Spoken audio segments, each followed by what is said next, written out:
I don't want to set the world on fire. I just want to start a flame in your heart. In my heart I have but one desire, and that one is you. No other will do.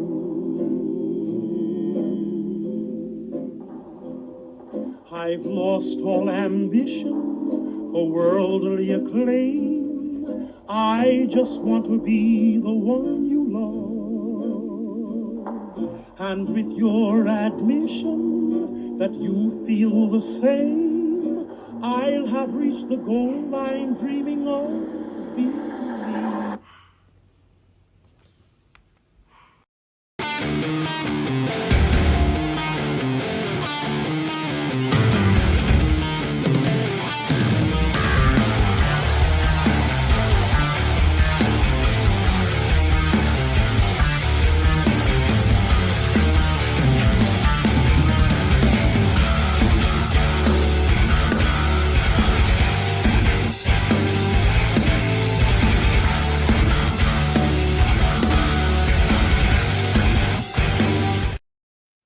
What is up, everybody? Happy Sunday night. Welcome to another edition of the Table Spot. My name is Metal Mike, aka Metalcore Mike. I am joined tonight by the Alpha Wolf himself, Sean. As always, we put those ones up for the Alpha Wolf. Howdy. Tonight. Can I just say before we get started here, that intro made me come. Oh my god. That was some fucking good shit. And I don't know why I'm talking like this. It's the cowboy hat. Thank you for sharing, Walker. Much obliged. I'm also joined here tonight by the Candyman himself, Johnny H. What's up, everybody? And our special guest this evening, joining us here, Miss Sammy. Hi. How are you doing? I'm doing good. I'm doing okay. How are you guys? Good, doing good. I'm having a weird day. So my mind has just been kind of like... It's still on the Bluebeard. John did the red zone this morning, and I felt like I was on point with shit. And then throughout the day, I was just kind of like, where's my mind going? I'm losing my mind. Cam will be joining us shortly. He's on his way. He's on his way. He's on his I'm way. Surprised, Will. We will bring him in. And I will introduce him when he comes in. But until then, we are going to continue this edition of the Table Spot as I'm chewing my high chews. I shouldn't have put two in my mouth. You never put two in your mouth. I mean, he does have a big mouth. It was just tempting. It was just super tempting. So, well, guys, we're going to get into it. Last night, we had a little pay-per-view, a little PLE that happened by the WWE, and it was called FastLane. So before we get started, we're going to do things a little ass backwards. We're going to start with Sammy. I didn't mean that reference towards you of starting ass backwards. I'm just saying we're going to do things a little ass backwards here. If you had to grade FastLane from 1 to 5, points are allowed, meaning 1.5, 2.5, 3.5. What would you grade it? I'll be honest with you. I watched it today for I was watching it mid while I was making something. I would give it a 3.5. That's as far as I was watching because I wasn't really into it as much. So I'm happy I didn't watch it live last night, I have to say. But it wasn't the worst, but it wasn't the greatest. All right. Well, we're gonna hit the pause button here because, ladies and gentlemen, he was at one point an honorary use, but now he is a full-on Uce member of the Table Spot. Ladies and gentlemen, it is the host of Cam G's The Boom on every Wednesday night following AEW Diamond. It is Cam. What is up, Cam? Yo, what's going on? Welcome, Cam. Welcome. What up? Our newest member of the Table Spot, full time, starts tonight. You were an honorary use. Now you're full time. How's it feel? Man, I feel honored, honestly. Like I said, I love the work you guys do here on the Table Spot. So I am honored to be a part of the Table Spot here tonight and moving forward. So I appreciate you guys so much. Welcome to the family. Now, Mike, Thank you you. mentioned in the group chat what you didn't mention in the beginning here. It's a free-for-all Sunday. We have these once every blue moon a month. Once So, a month.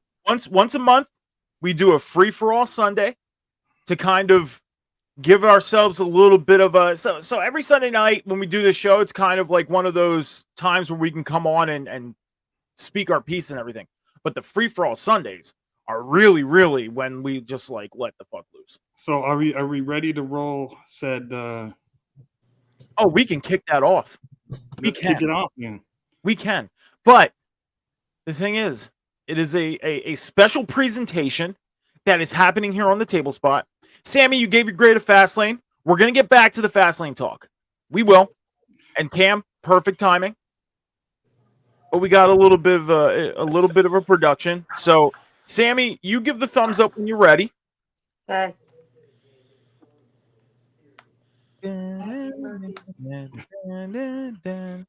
All this pressure. Boom, boom. No pressure. No pressure.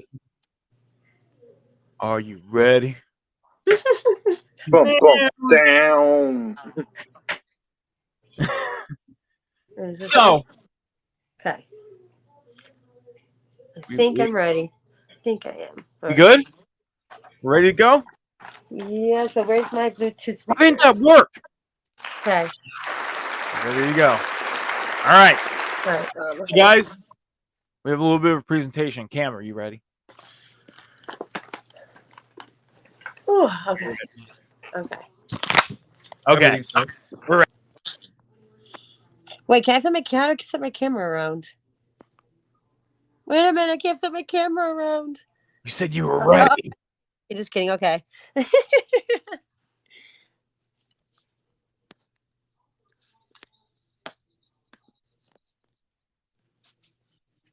I'm ready, so I'm just joking around. Ready.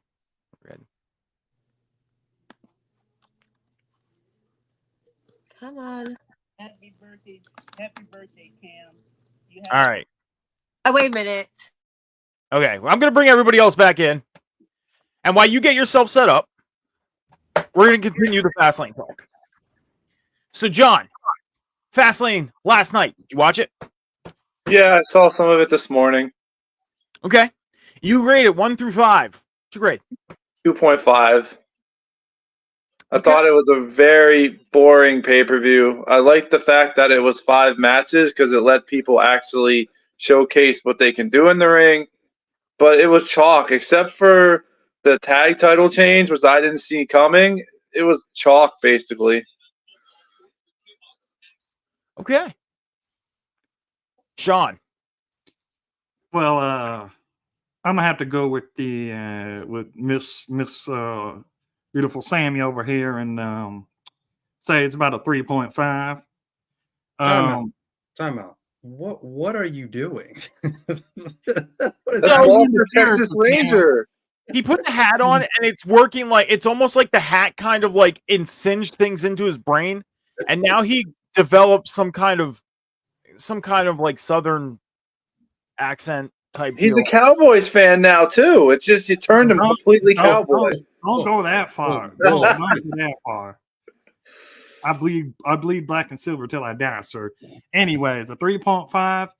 It was good up until the main event. I may get hate for this because I'm the only one that probably thought the main event was boring. I almost fell asleep during the thing. Cam, your thoughts on FastLane? We're going to get into the matches. We are going to get into the matches. But we're kind of just doing an ass backwards reverse type of deal and seeing what your grade is first? Well, I was there live. So I think I will say it was a 3.5. Oh, I'm gonna say a 3.5 out of 5. It was okay. It was decent for what it was. It was very in and out. You know, they were here and then they were gone, so they kind of just got it in and got it out. So yeah, it was an okay pay per view. Nothing, you know, blow me away spectacular, but it was okay. So when I seen this match card,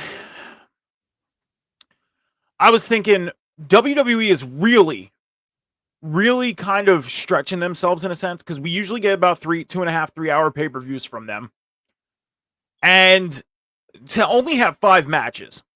I mean, when's really the last time WWE had a 5-match card? But then I look at it and I'm like, you look at this card and you have LA Knight, John Cena, Jimmy and Jay, Cody, Solo, Seth Rollins, Shinsuke Nakamura. I mean, it was a jam-packed as superstar rating pay-per-view. I agree with Sean. The main event was kind of I think it went a little too long. I think they could have gotten to the point 10 minutes before they got to the point. Now, in my predictions on our Discord, I put the main event as 35 minutes and 27 seconds. I didn't do the timing. So, producing and hosting at the same time, I'm going to find out what the time was, because I want to see how close I was. But in the meantime, all the other matches, and we're going to get into them, all the other matches, there was probably one that didn't hook me at all. I'm not going to reveal it right now. I'll reveal it when we get into the matches. But there was one match that I was really like, this match had some build to it and just seemed completely fucking pointless. I'm sorry, Sean, you were ready to say something. Well, while you figure that out, we have something that we were trying to. Is she ready? Yep, she's ready. She's set? Yep. Sammy is good to go. All right. So I do my research. Sammy has a nice little special presentation to show everybody here on Rivet City Radio, Twitch and YouTube channel, on Off the Top Media's Twitch and YouTube channel, and a special presentation for the man that sits below me on screen. This is for you.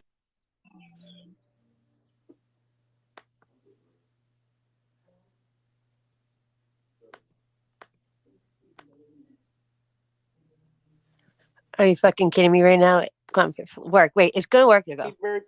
Happy birthday, Kim. You have the best beard on TikTok. Happy birthday, brother. What's up, Cam? It's your boy King John. Just want to say happy birthday, Cam. Love you, my bruh. And hope your birthday goes amazing. I salute. Cheer. Yeet. It's me. It's that M-A-T-T. Cam, it's your birthday, bro.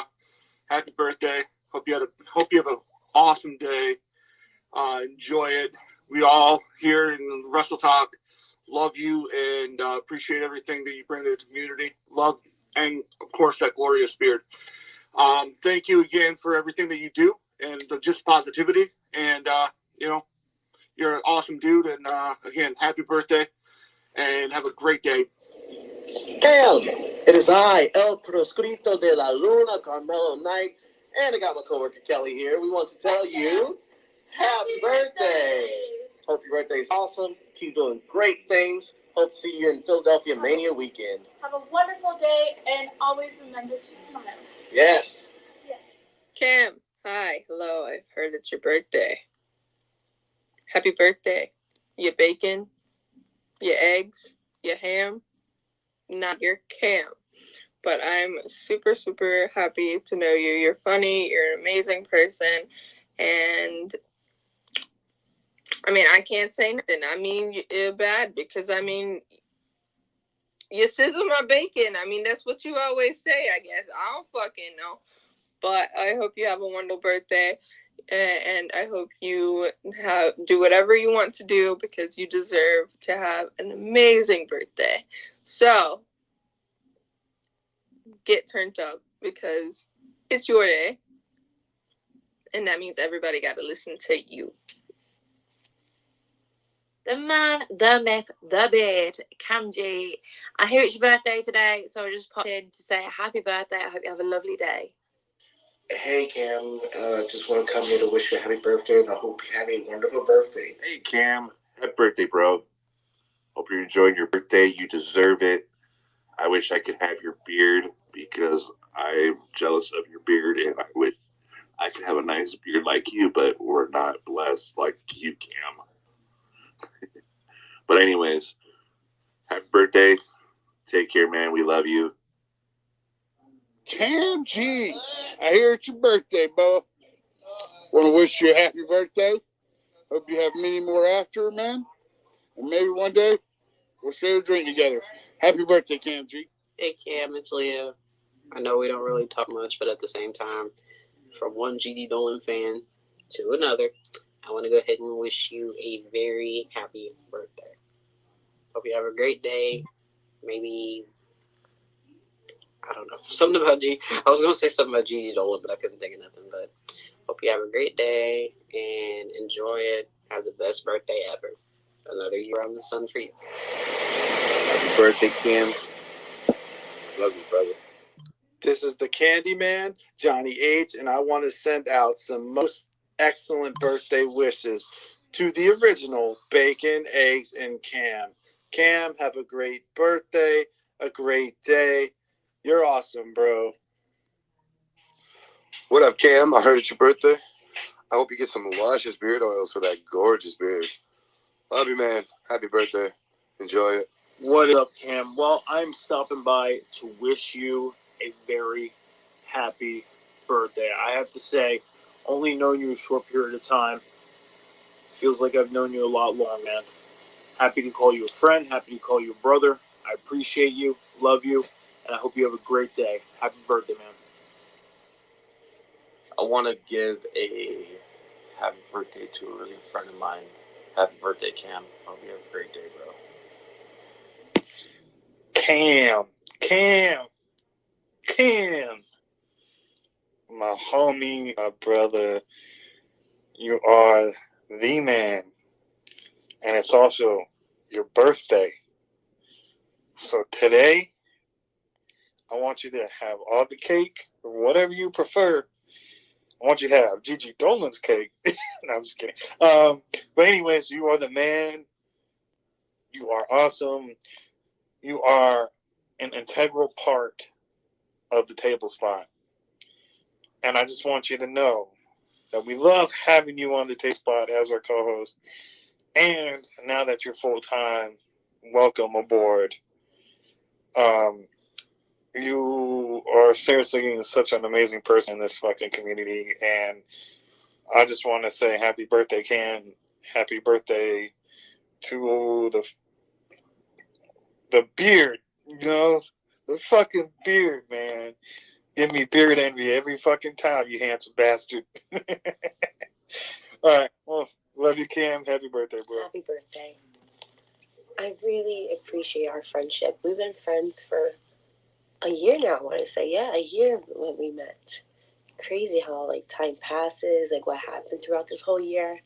But, like, and I'm happy you know you can come to me if you need anything, if you need advice, if you want to know what I think, and me to say with you.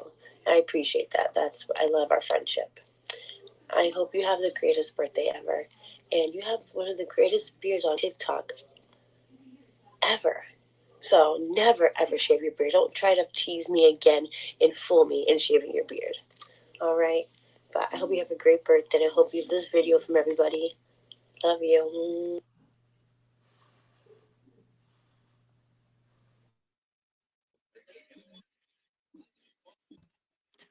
Happy birthday, Cam. Happy Thank birthday. you, man. That was awesome.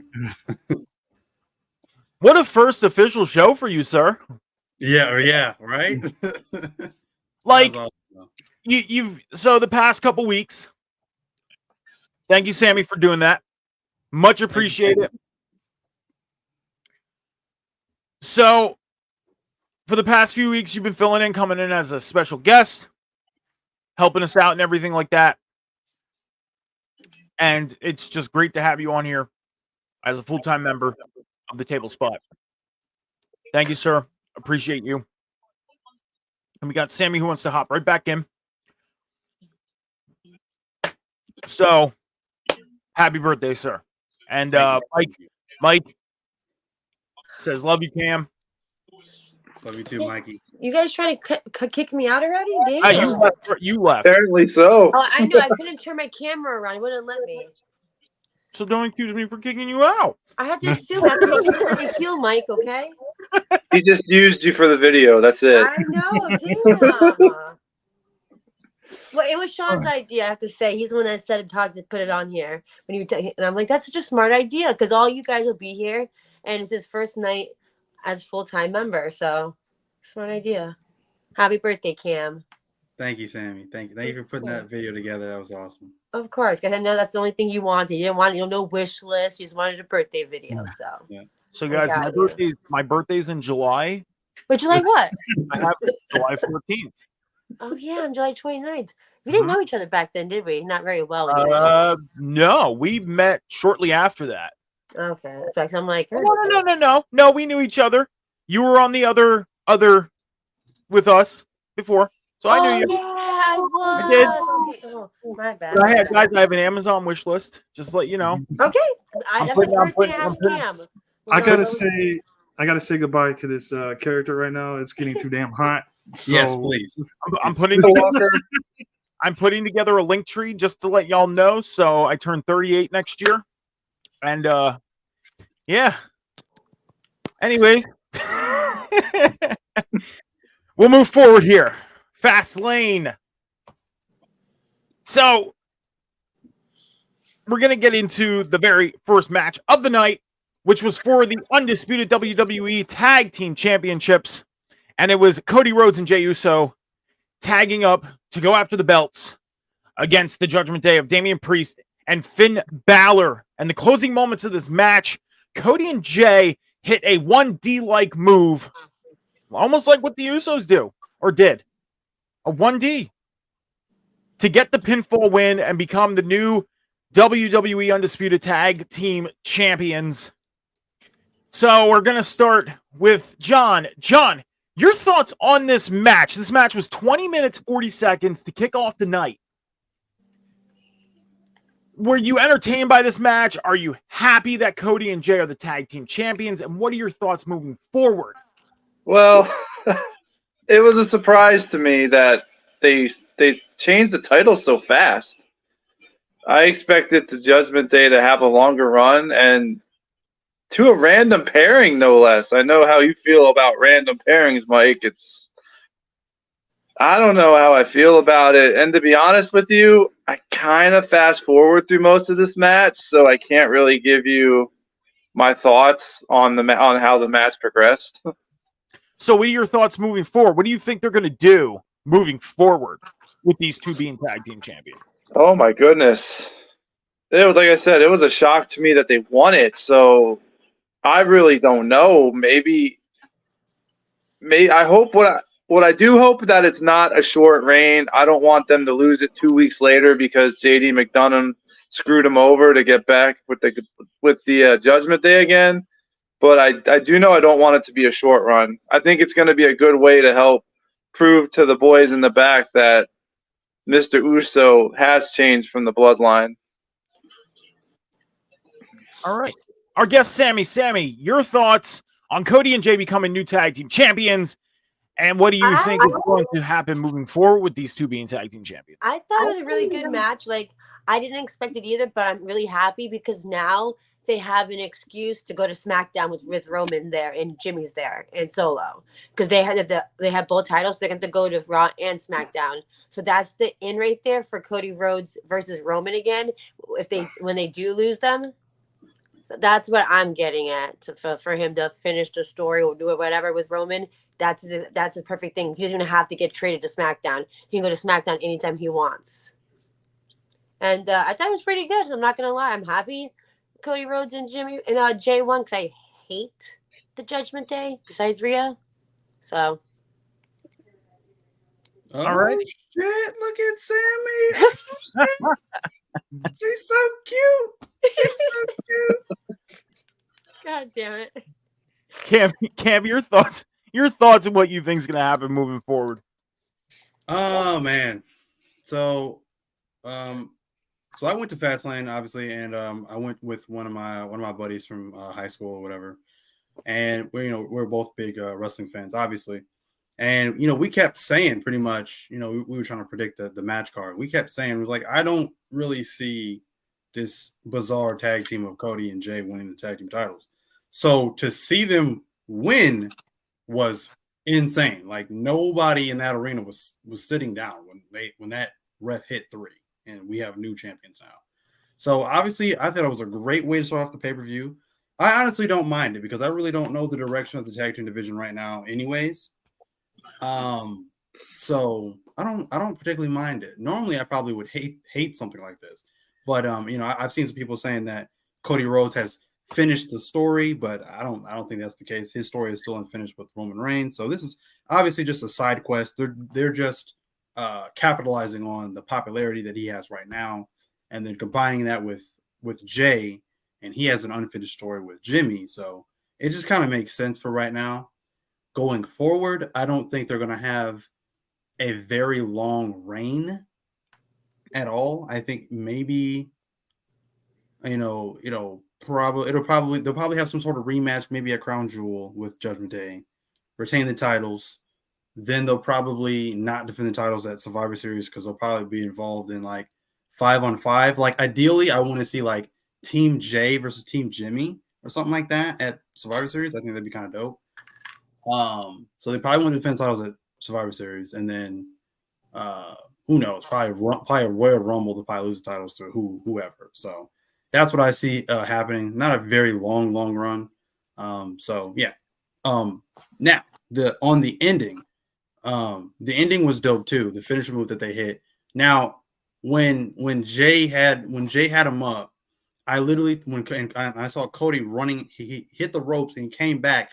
I thought they were going to hit a heart attack. That's what I thought until I seen Cody springboard, and I was like, what is happening? What is this? So that was a pretty dope finisher move too at the end. But yeah, it was a great way to start off the pay-per-view. So now knowing that you were in the crowd for this event, there's going to be one point during a match that I want to ask you about when we get there, because I want to know something that I kind of pinpoint it. So when we get there, I got a very in-depth question for you then. But Sean, your thoughts on Jay and Cody winning the tag belts, and what do you think might happen moving forward with them? People say that I like to agree with Sammy a lot. People say that, but I'm gonna have to disagree with Sammy on one point. Sean! I love you, Sammy, but I think it's stupid. Don't get me wrong, the match was great. I think it's stupid to put the titles on Cody and Jay because we still don't know who's getting traded to SmackDown. I think they completely forgot about that, to be honest. Probably. It should be Cody saying he got traded to SmackDown. He didn't need to put the titles on him. You take Jey Uso out of a tag team just to put him back in a tag team when it seemed like you're going to make him with this big main event Jey Uso single star, and then you put the tag team titles right back on him. I think the match was great, but the press conference after was even better. Yeah, that was very entertaining with Jay and Cody. They were drunk off their asses. You know what I mean? I like the comments. They're agreeing with me. See that? Hey, that's gonna be CM Punk who got traded. Their brand. Hey, but that's why I said that's why I feel like I know, Cam. I pay attention. So I guess I turned heel, folks. So that's why I feel like that's why I feel like Cody and Jay's tag team is going to be very entertaining Because if they have that kind of chemistry in a press conference, they need to capitalize that and put that on TV as well. And it's going to be very entertaining. I just hope they don't do what they did with Dom and give Jay and Cody a 2-day reign or whatever, and then fucking put the titles back on Judgment Day. Because oops, we love the Judgment Day too much to not have them have the titles. Like, I mean, I hope not. Otherwise, this would have been. You mean with Trick? What they did with Trick? You mean? Yeah, Trick Williams.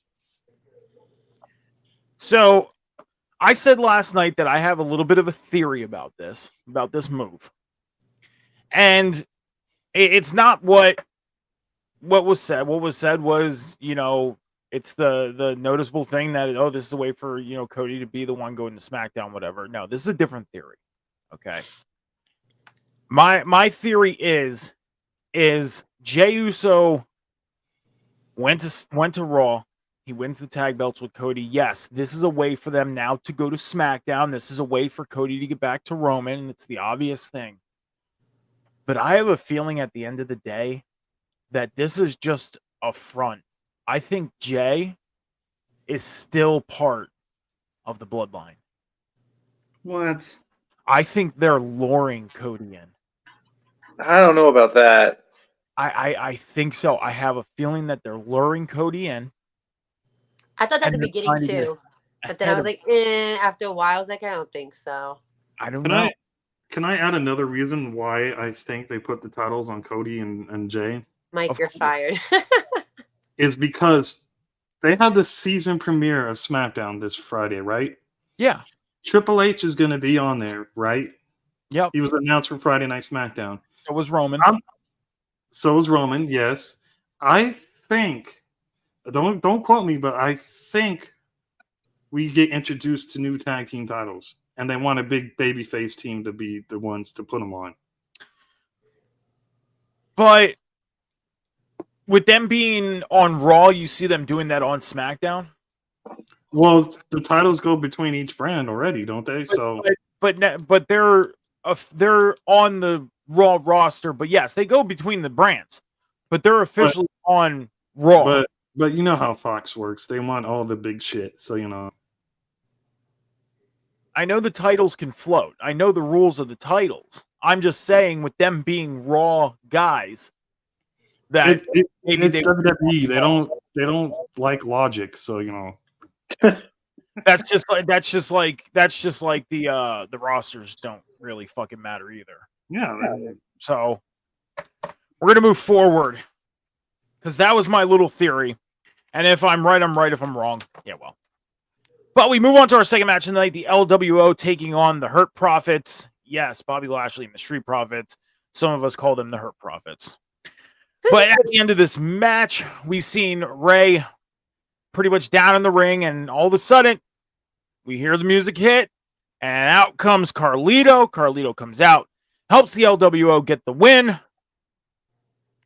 Do you guys think that this is a long-term thing for Carlito, or do you think this was just a short-term thing just to have a partner for the pay-per-view? No, didn't WWE sign him for like a couple months ago? Yeah. But do you think he's going to be long-term on TV? Is he going to be part of this storyline moving forward, or was this just for last night? I think not for the long term, like a year, 2 years, maybe. I think he's special occasions. Like, to me, I think I should have also changed my pick because I knew he was going to bring out Carlito. Yeah, on Friday Night SmackDown. I knew I should have changed my pick, but I guess they love killing the street, the Hurt business or whatever the fuck they're calling them, momentum. Wait, now when you sent your picks in, I was like, he's picking Carlito to come out, but he's picking them to lose. I'm like, I know. Sean. I called Jay Cargill though, so Yeah. Well, she showed up last night? I thought they just showed a preview Showed of her. up during the pre-show. Yeah. Okay. Does that count because it actually wasn't the pay-per-view? It was the pre-show? She appeared on the show. She debuted, technically. She appeared. Debuted. It's a half a point. I'm creeping up on him anyways. I'm only 3.5 points back. I'm gonna catch him. That's all there is to it. So until Crown Jewel, baby. Damn, your thoughts. Do you think Carlito's a long-term thing? Do you think he's going to continue in this storyline? Or do you think it was just a one-off thing for the pay-per-view and then they're going to move forward? Well, if you look at the way that they pretty much presented him at Fastlane with him coming in like mid-match, because like the match started and it was just kind of like, okay, who's their mystery partner? Like it was just they got in the ring, ding, ding, ding, no explanation, none of that. Yeah. And then he comes out midway through the match, does, I don't know, all of about 6 moves, 1, 2, 3, and it's over. So either there's some kind of backstage politics against him or some issue with him backstage that's keeping him off TV already, or for some reason they're afraid to use him. I don't know. But based off the way he was presented at Fastlane, no. He might finally actually get a match on maybe SmackDown. He'll have maybe a few dark matches here and there, and then he'll be off TV again. And then people will be wondering, hey, where'd Carlito go? So, yeah. John, your thoughts. Do you think it's long-term, or do you think this was just for the one-off with the pay-per-view? I think he might appear sporadically, like Sean said, like occasionally, but I want to piggyback off of what Cam said. I think that during the pay-per-view, it said that Rey Mysterio called him, never got back to him, so I guess that's the explanation that it was. But I think they saved him the end. I think they saved him for the end to give him the big pop of making his return and being the hero who saves the match at the same time. Kind of like a 2 birds with 1 stone thing. But what I want to see is I want to see heel Carlito. I want to see Carlito slowly turn Santos heel. Then they turn on Rey. And what was it? The Phantasmo stable, his old stable comes back stronger than ever. That's what I want to see come out of this Carlito returning. For sure. And that's the one thing, if I may add, that's the one thing that I don't like about how they've presented Carlito thus far.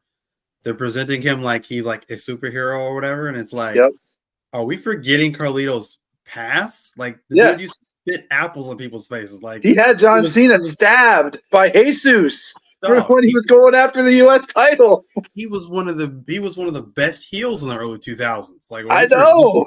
This? Like, come on, bro. Like I agree with Pat. Let's bring back the filthy animals. Yes, do that. Absolutely. So I honestly I don't think this is going to be a long-term thing.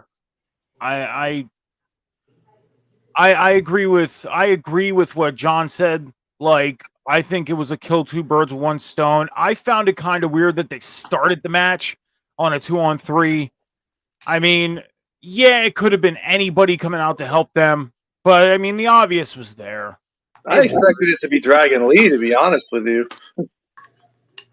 I mean, they could have been anybody. There was a few people that you heard rumored and predicting and all that stuff. But at the end of the day, I don't know. I honestly don't see it being a long-term thing. Mike, didn't you say Conan? I did say Conan. I did. Can he even wrestle anymore? I joked and said it was Al Snow. Yeah, I mean, just for shits and giggles of saying Conan. I was gonna throw out Gilbert, but I'm surprised John didn't say Goldberg. That wouldn't have fully fit the criteria. Gilberto. Gilberto Del Rio. It could have just been for the fuck of it, bring out Cody because he's half Cuban. Just like But that match ran 10 minutes flat. 10 minutes. Not long. They kind of got right to the point. This was the match that I kind of just wasn't interested in. I was just like, this match just means nothing for me. It didn't. And honestly, when Carlito came out, I was like, okay. Like, I didn't get excited about it. I got like this new music. I got more excited for the 10 seconds we seen Jade Cargill on screen and her saying nothing, then seeing Carlito come out, do 6 moves and leave. She looked damn good too.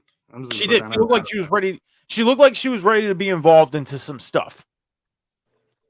And that's where we kick into our next match of the night, which was the triple threat match for the WWE Women's Championship.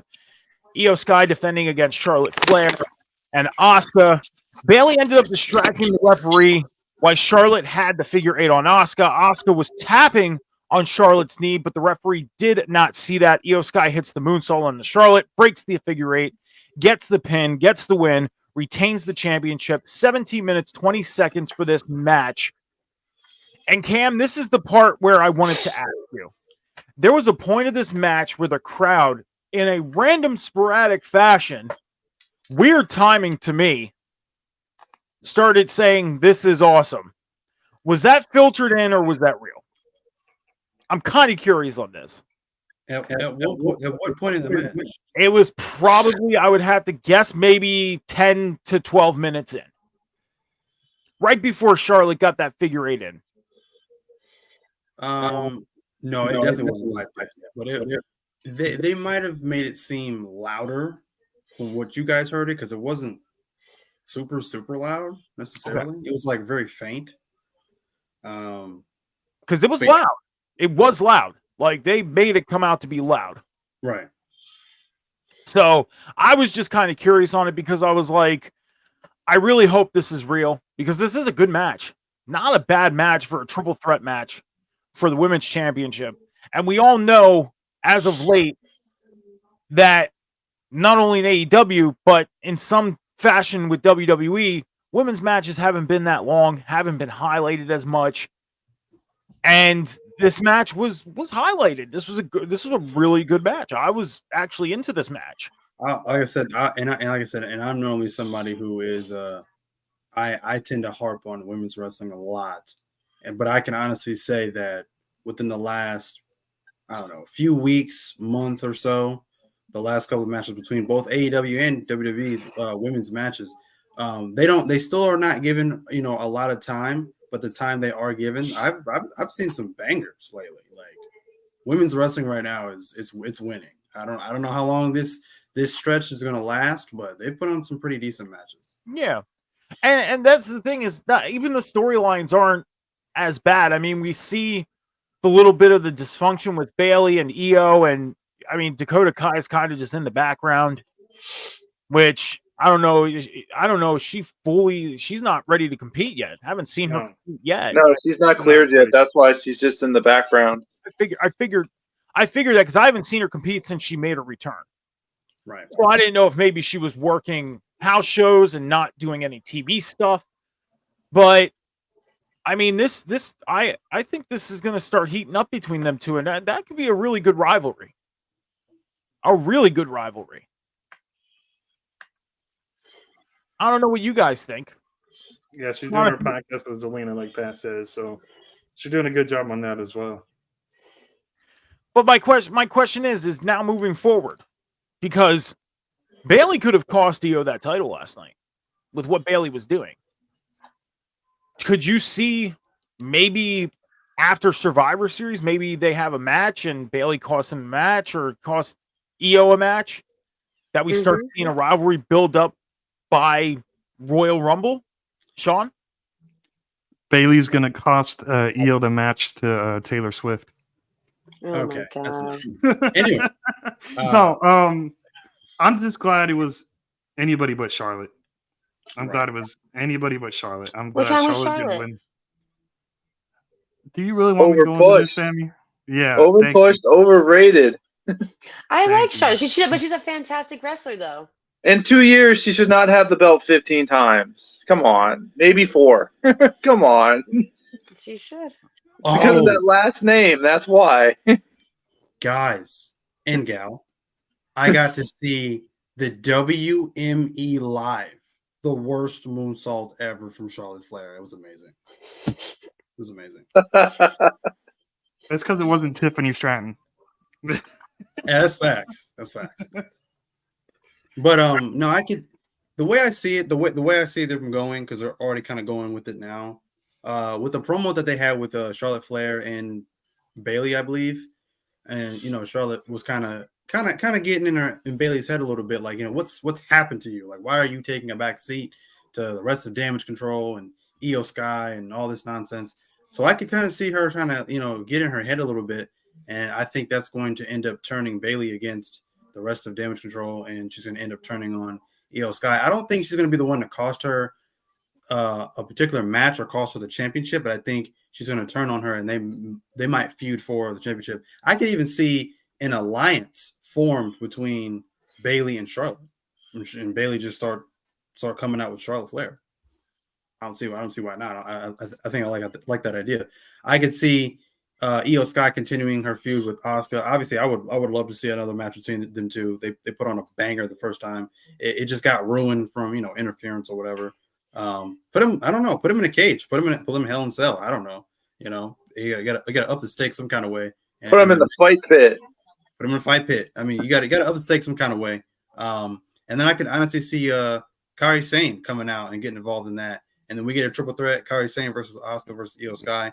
I'm all for that. Take my money all day long. So that's what I can see. What if that triple threat turned into a stable? Io, Asuka, and Kairi. That's possible too. Come up with something better. Warriors.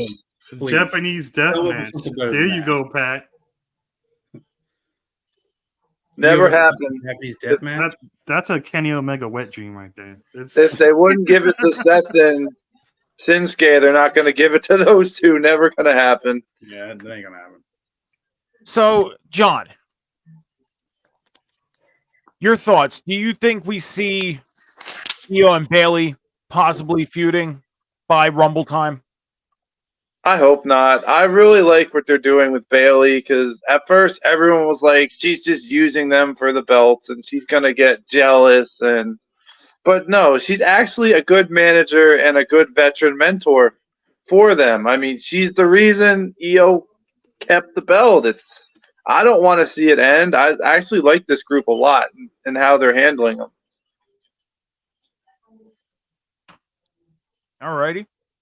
I think they're just keeping them together until Dakota Kai is fully cleared. And then maybe they'll put Io and Kai together as a tag team. What if it ultimately came down when Dakota gets clear? What if it came down to a triple threat match at Mania between all three members of that group? That would be interesting. Like, what if an implosion happened in that group and then it turned into a triple threat at Mania? You talking about? I wouldn't be mad at Damage it. Control? Yeah. Does Io keep the belt until Mania? Is she still the champion for this match? Yeah, she could defend. Okay. Yeah, of course. Why not? There's been many matches in the past where we thought a champion was going to lose the belt before a certain time, and they end up not doing it. And they end up successfully defending anyways. See, So I agree with that comment. It says I don't think she holds the belt that long. I don't either. I don't either. It's the way they're going, the way they're kind of building. It's all about the building blocks, and it tells me that she's not going to hold the championship that much longer. I honestly would be shocked if she's still champion after Survivor Series. Okay, so let's do this. We're going to go around the table here, starting with Cam. Cam, you're saying that Io drops the belt by Survivor Series. Mm-hmm. Okay, John, when does Io? I'm gonna say Royal Rumble, just because I don't like what they're doing with Rhea Ripley. They're making her wrestle less par competitors to make her look stronger. But Io is facing the top competitors SmackDown has to offer. It's like they're legitimately trying to make her over as champion. So I think it's going to be longer than Survivor Series. I could say about Rumble time. Okay. Sean, when do you think she loses it by? I'll have to agree with John by Rumble time. Because who the fuck does Io have on SmackDown? It's the same fucking competitors. The same fucking people. Like, maybe bring back Kairi or have her feud with Bailey. Like, I'm tired of Bianca and Asuka and Charlotte all in the title picture. They have fucking Shotzi Blackheart. They have Give other Zelina women a shot on the again. roster. They have Zelina. Okay. And I Sammy. agree with Pat. Rhea's reign has been garbage. I think Elimination Chamber. Okay. I Does she think lose that. it in the chamber? Does she lose it in a one-on-one? I think it's gonna be a 3-way again, maybe. What about in the chamber match? Okay. It could be, yeah.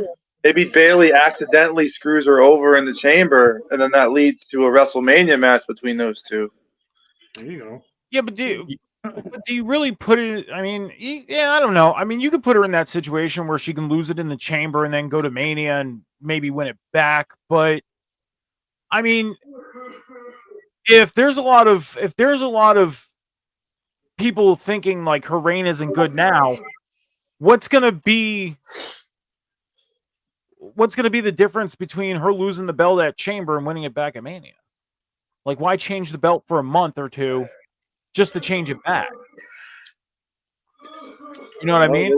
They've given people short title reigns just to boost up the title count number all the time. Like Charlotte Flair is a perfect example of that.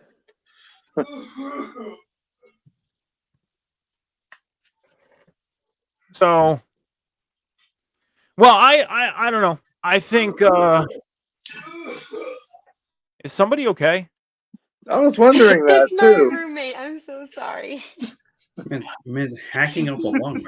I know he just woke up. I'm right back. One moment. He threw up dinner and lunch.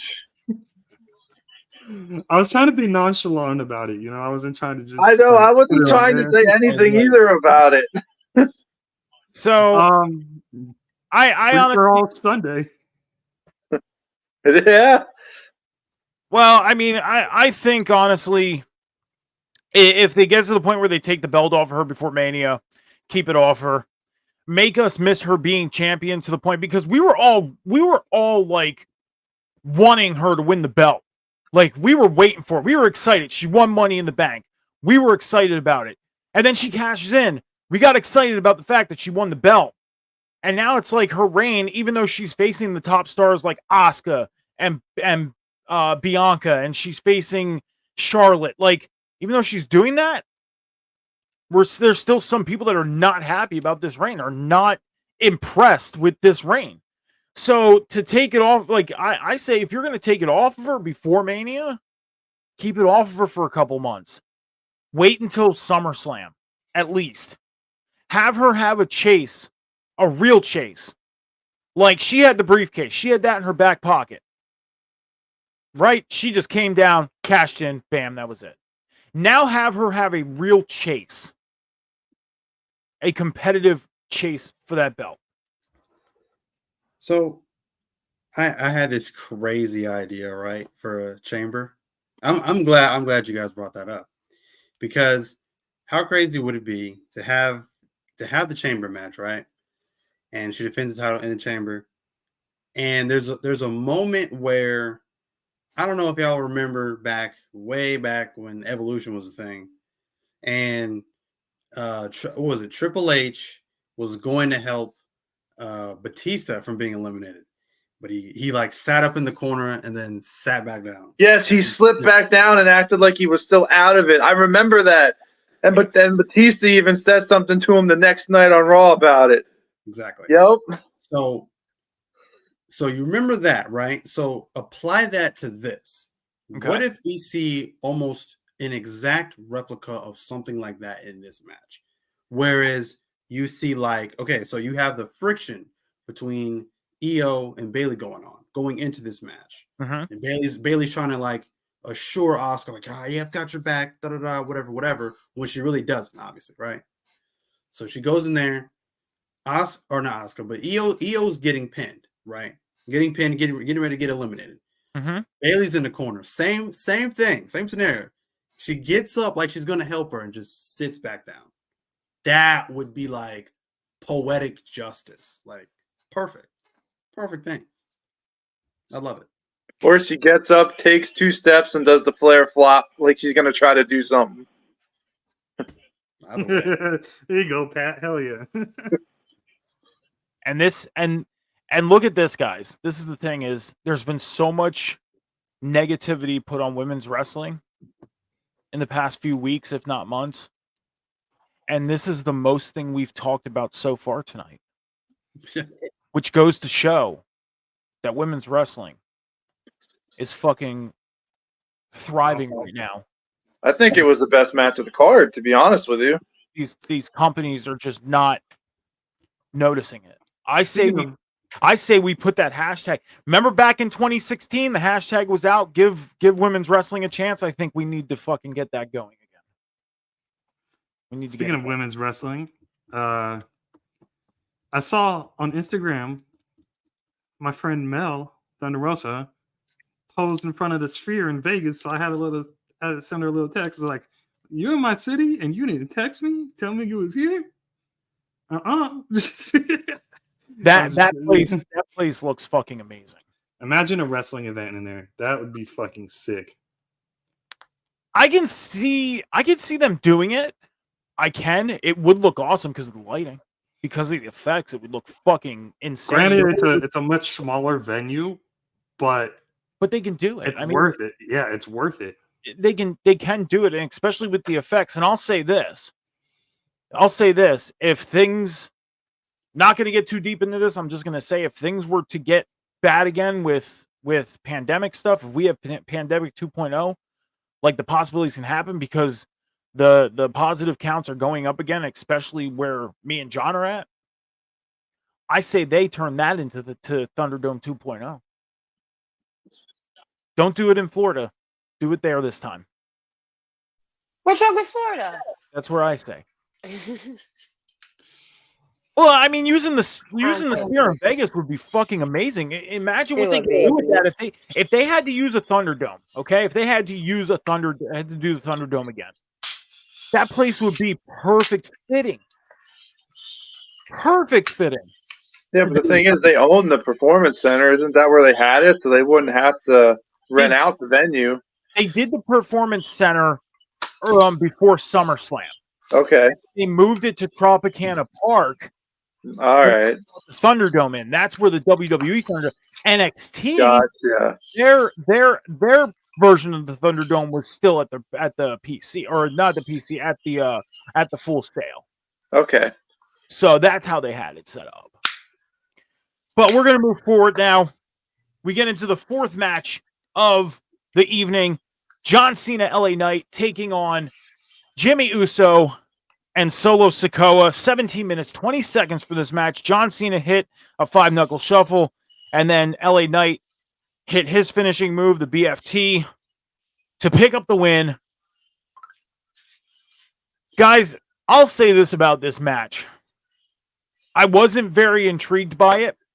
I was not at all really too excited about it, because I'll say this. Years ago, John Cena was, all over the rock about, and I know at the end of the day what it was all about. He was all over the rock about the Hollywood thing. Now he understands all that stuff, okay? John Cena's been away for a while. Now he's back. He's back until things get settled, in the industry that is not doing too well right now with their strikes. Okay? The question lies, though,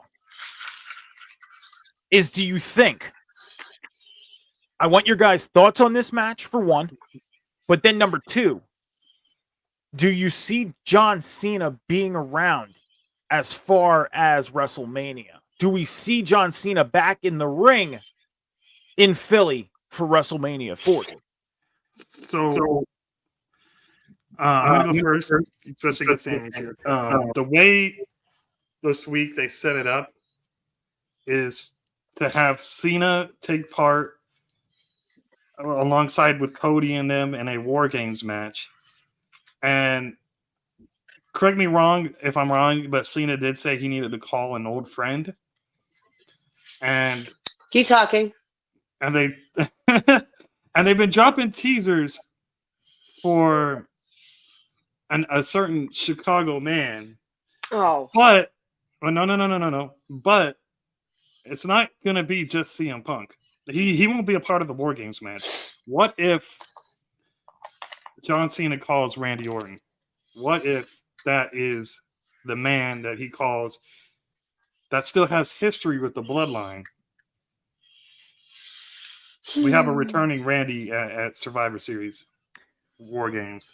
But do you think they put him back in a War Games match, given the injury he just overcame? Like, you think they would ease him back in? Yeah, it's a multi-man match. He doesn't have to take too many bumps because it'll be crazy on camera, so you don't really have to see how many bumps Randy takes in the match.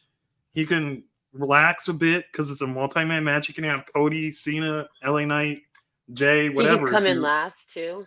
Yeah, he could come in last, do all the work, and then maybe hit like 1 or 2 RKOs. No, depending on his back. And, punts maybe. I'm scared of his RKOs. well, I mean, it depends.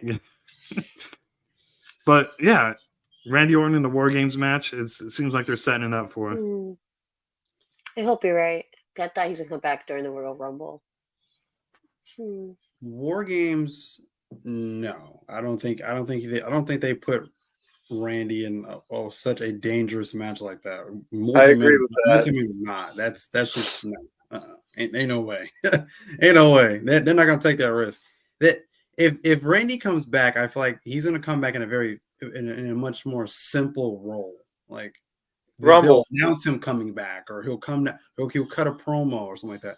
I don't feel like he's going to necessarily get involved in a match immediately coming back. They're gonna like ease into his return because they don't know the severity of his injury coming back. But then why would, like, even if they are then dropping hints to CM Punk, obviously, why would CM Punk get involved? Because CM Punk's not fucking facing a career-ending injury. And plus, CM Punk did have a small history with the Shield. Yeah. Way back when the Shield first came, they were temporarily aligned with CM Punk for like a month or two. Then they kind of broke away to do their own justice. Yeah, Randy was with Sheamus and the Big Show. They had a WrestleMania match. I would see CM Punk feuding with Seth more than anything, though. Yeah, Seth would be more his style. I'm going to say something, guys, and I know I'm going to get a look from Sammy.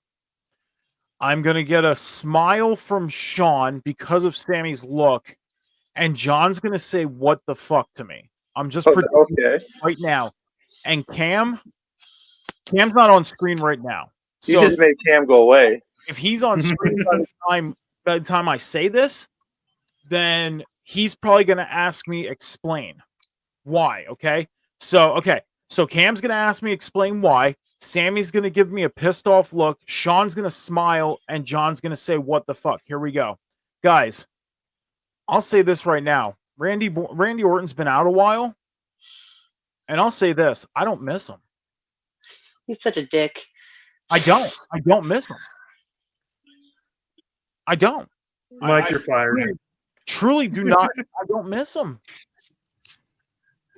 Nice last time being a guest here, Sean. You know what, Mike? I agree with you. He's not missed at all. They don't mention him. He's like forgotten about. The show just moved on. Like there was no gap to fill when he left.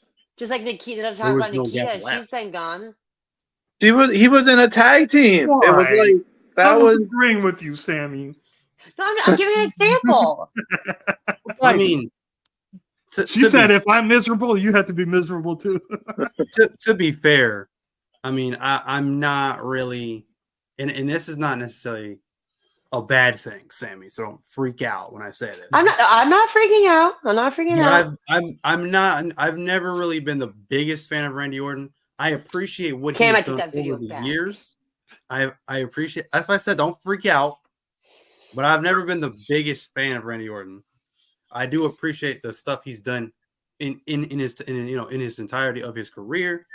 But I mean, there was really no void to be filled once he got hurt and left because it just happened, and then it was just like boom, he's gone. I mean, you think of it though. I mean, he was with Matt Riddle. Okay, he was in a tag team. They won the belts a few times. What, twice? He was in a tag team for a while. Like, he really wasn't doing much as a singles competitor to the point, and he wasn't really doing anything impactful to the point where it's making me miss him. Like, if he was doing something impactful, and it sucks that he's injured, because I'm a fan of Orton. I am. I definitely respect everything he's done in the past over 20 years. And a lot of the storylines that he was involved in back in the past were fucking amazing. I mean, I even go back and watch stuff when, he was with Cody and DiBiase Jr. Legacy. I go back and watch that stuff. Hell, on last night, I came home from work. And before the pay-per-view started, I was watching Royal Rumble 2002. Like, I go back and watch old shit just on random. But he just wasn't doing anything impactful to really make me say, like, man, this would be the perfect time for him to come back. Like, there's nowhere for me to sit here and say, like, oh, Randy should come back now because he would fit in here. I'm gonna say I'm gonna be the one, along with Sammy, that I do miss Randy Orton. And this is from me, like, I'm gonna admit, like, I obviously appreciate the legend that Randy Orton is, and then I didn't really start like cheering him on and everything until like 2019, 2020, because he's always been facing my boy John Cena or somebody that I liked more.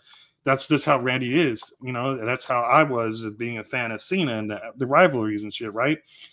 But him with the Fiend is when I started like really like liking Randy Orton as a performer, because that storytelling was fucking amazing. And I miss Randy Orton. And Randy Orton is the one man that actually made me cheer on Matt Riddle as a tag team, because I cannot stand Matt Riddle, but him and RK Bro actually made me care about Randy Orton. I think about Matt Riddle. Sorry, I thought you were done. No, go ahead. No, I was just fixing my mistake. Oh, okay. I think the fact that he is forgotten about and he didn't really have an impact when he left is going to really give him a huge pop when you just hear his music play randomly, and people are going to be like, holy shit, Randy Orton, I forgot about him. And he is just going to get a hero's welcome because of it. Well, I mean, of course he's going to get that hero's welcome when he comes back. I like John again. John's on my good Thanks, side. Sammy. No, Sammy, I've been a Randy Orton fan since Evolution. Like, I love the guy, but he really didn't do anything that impactful before he got hurt. And I get it. He was a tag team champ because he had to take a light load. That's just the only reason why that was the case. Yeah. So I still think he did all the 20 years he's been in wrestling. Like, I don't know. Go ahead. You know me, I'm biased. Can I just add? I thought you were going to talk about Gunther before you brought up Randy Orton. I thought he was going to say that for a minute too. I was getting ready for it. I was like, what does Gunther have to do with anything? Speaking of Gunther, there should have been a U.S. or IC title match on the card. There should have been 6 matches. There couldn't be a U.S. because Ray's U.S. champ. He was in a 6-man. Oh, yeah, duh. Well, then put Gunther on there. But I have this comment in the chat up, okay? He could be back and slide into anything. History with Bloodline. Okay, he can slide into the history of the Bloodline, tag up with Cena, tag up with Jay, tag up with Cody, tag up with LA Knight. Okay, but then where does it go from there? Because do you really see him going after Roman, knowing that we're possibly going to be getting Cody and Roman at Mania 40? Then you move on to the Cody history. The Cody history, that was squashed at WrestleMania 26 in that triple threat between Ted DiBiase, Cody, and him. Yep. That's not going to go any further. And JD for kicking out Edge, Adam Copeland's in AEW. Why bring back a part of that storyline when the person that got kicked out is even not even in WWE anymore? JD didn't kick out Edge, though. Finn Balor did. There was a collective thing between Priest. Oh, Judgment Day. My bad. That went right over my head. On the Judgment Day for kicking out Edge. Yep. There'd be no reason for it. There'd be no point. It would make no sense. to do that. Yeah, he can Exactly. come back. He That's can another come back. point. He could come back after Mania, maybe, and take on whoever is champion That's after too that. long. Roman, either Roman or Cody, or he can even go after Seth. He can go after whoever is champion if Seth drops it before then. But then, do you really see him fitting into? Do you guys see him fitting right into the world title picture? Yes. Make him win Money in the Bank. Then the Viper can strike randomly whoever he wants. There you go. He That's wins how Money he in the fits Bank. into the title. And it doesn't have to be a long run. He wins Money in the Bank. Granted, WrestleMania, Cody beats Roman. No, thank you. Randy shakes his hand, and then once Money in the Bank comes around, he wins Money in the Bank, and he turns on Cody again. So then reliving teacher and mentor. That would be almost mirroring his story. Like, it wouldn't be mirroring the storyline per se when Daniel Bryan first won the world title, but it's like Randy won Money in the Bank. No. I'm saying when Money in the Bank comes around again in July or whatever. Yeah, but they would be in a sense mirroring, because when Daniel Bryan won the WWE Championship against John Cena a few years back, okay, Triple H was all like shaking Daniel Bryan's hand, congratulations, raising hand, pedigree. Out comes Randy, cash in Money in the Bank. Yes, but Randy would shake Cody's hand. Yeah, at WrestleMania. It would be almost a mirror, and that'll give a few months for people to forget about that. Can you really call Randy his mentor, though? Because, yeah, he had success while he was with the Legacy, but then when he went on his own, other than like an IC title run, he really didn't do anything. He just went downhill fast. But in the background, Randy was mentoring. Yeah, and Cody's obviously a lot better than he was back then, and that would bring the story bringing back that story would be even better now with these two men being the megastars that they are now. But when people remember it for so long ago, though.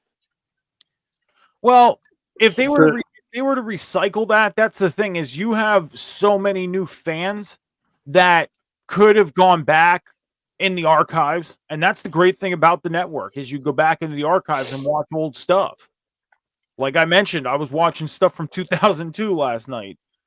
But like, you even hear the stories of, kids that are 10, 11 years old know who Hulk Hogan is because they went back and watched his old stuff. They could simply go back and watch that old stuff, especially if they have parents who are into wrestling.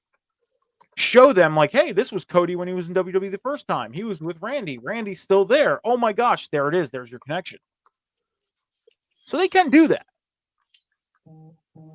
Or he's gonna beat Gunther and go for his IC championship. It doesn't have to be. It doesn't have to be the main championship. It could be the IC one. I'm okay with that. No, that should be Gable or Tommaso Ciampa that beat Gunther. No, Randy. Well, whoever beats Gunther. No. But Randy's gonna win. Whoever has it when he comes back. I like Randy beating Gunther too. I'm not gonna lie. Randy's gonna come back on NXT and win the North American Championship. Okay, please. They like to throw main roster guys down there. Guys, Cam's got something on his mind. Cam, what's on your mind? What was I gonna say? Oh, so about this whole Randy and the world title picture. Now, in this point in age in wrestling and at this stage in his career, Randy does not need a world title. Like I get it. Like, people want to see that happen, and people, they want him to get closer to like 16. I don't think it's going to happen. I just don't. Nor do I think it needs to happen. It needs to happen. Randy doesn't need the world title. I don't care what anyone says. I don't care what Sammy says. I don't care what anybody says.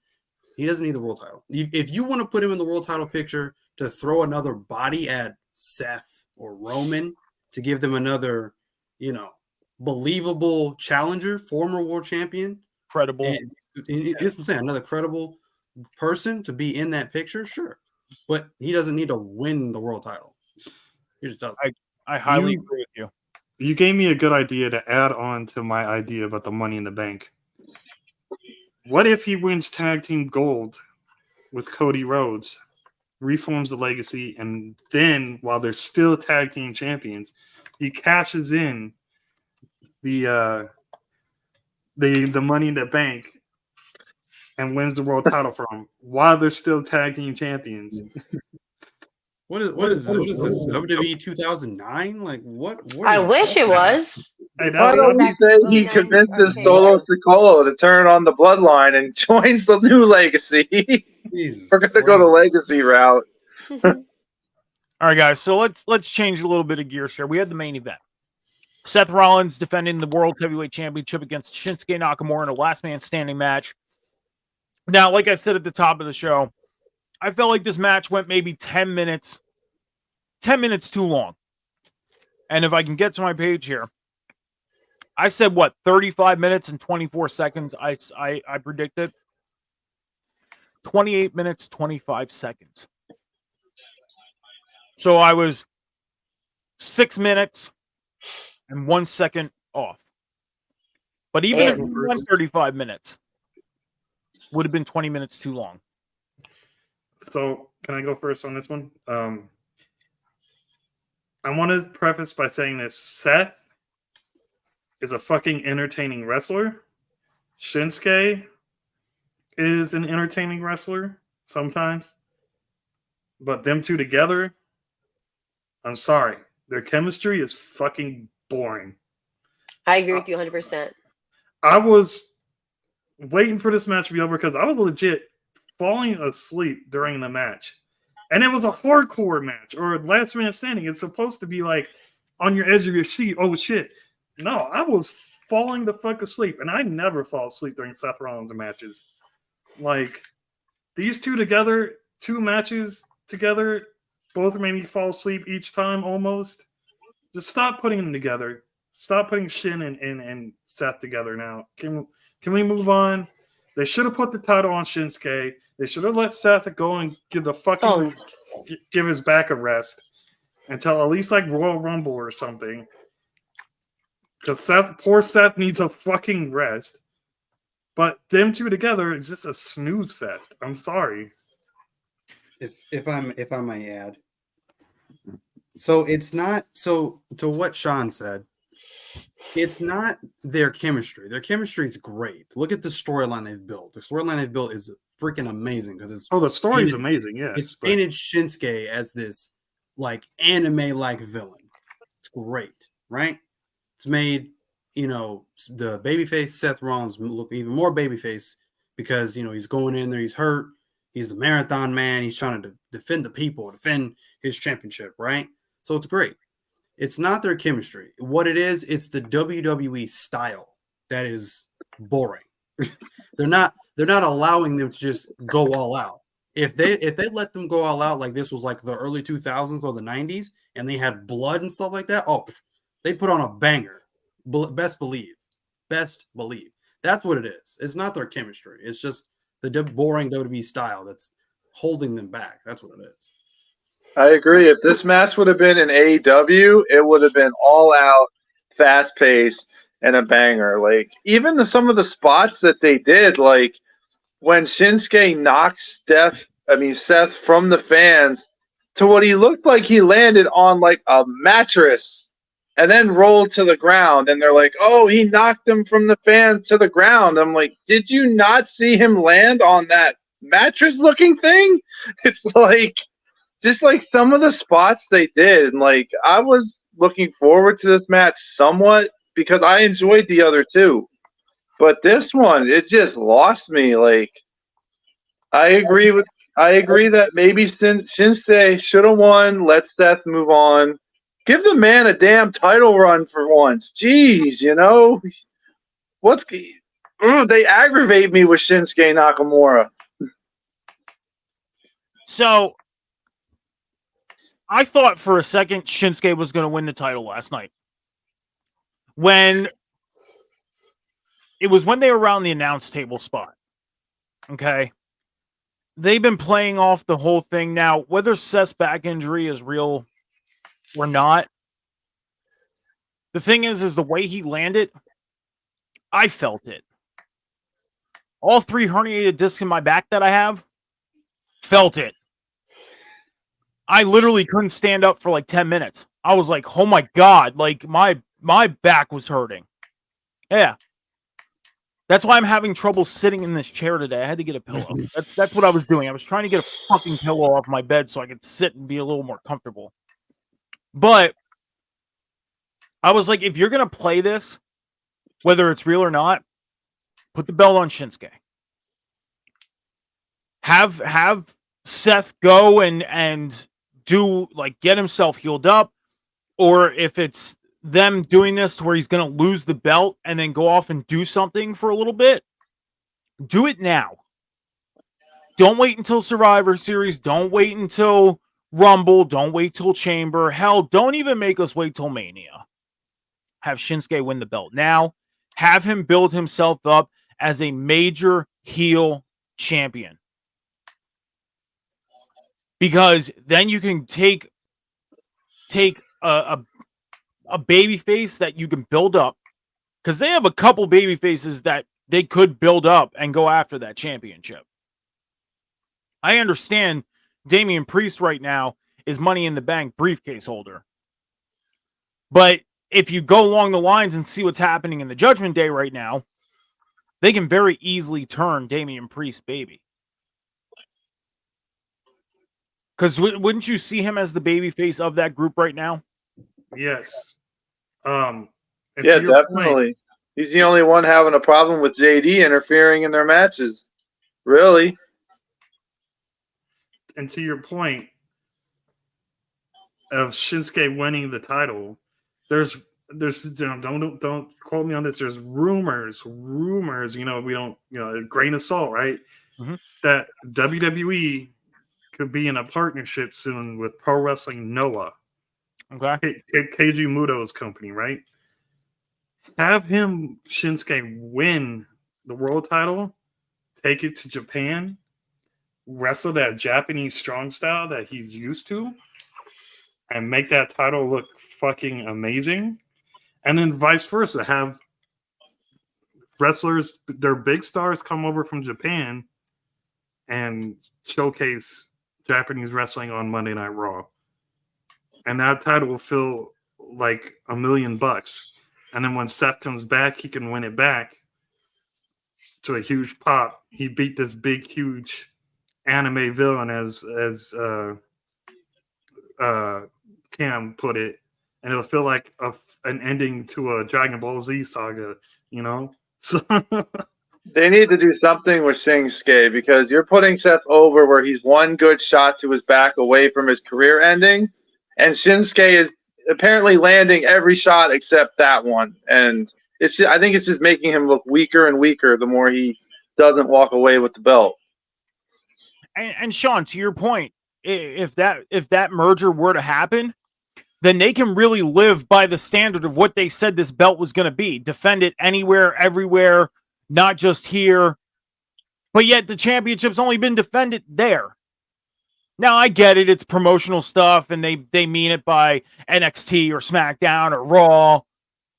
But when you go deeper and go into the fans, we're sitting here thinking, oh, so he's going to go to Japan and defend this belt. He's going to go here and defend this belt. He's going to go there and defend this belt. We may even see this belt, at Impact or whatever.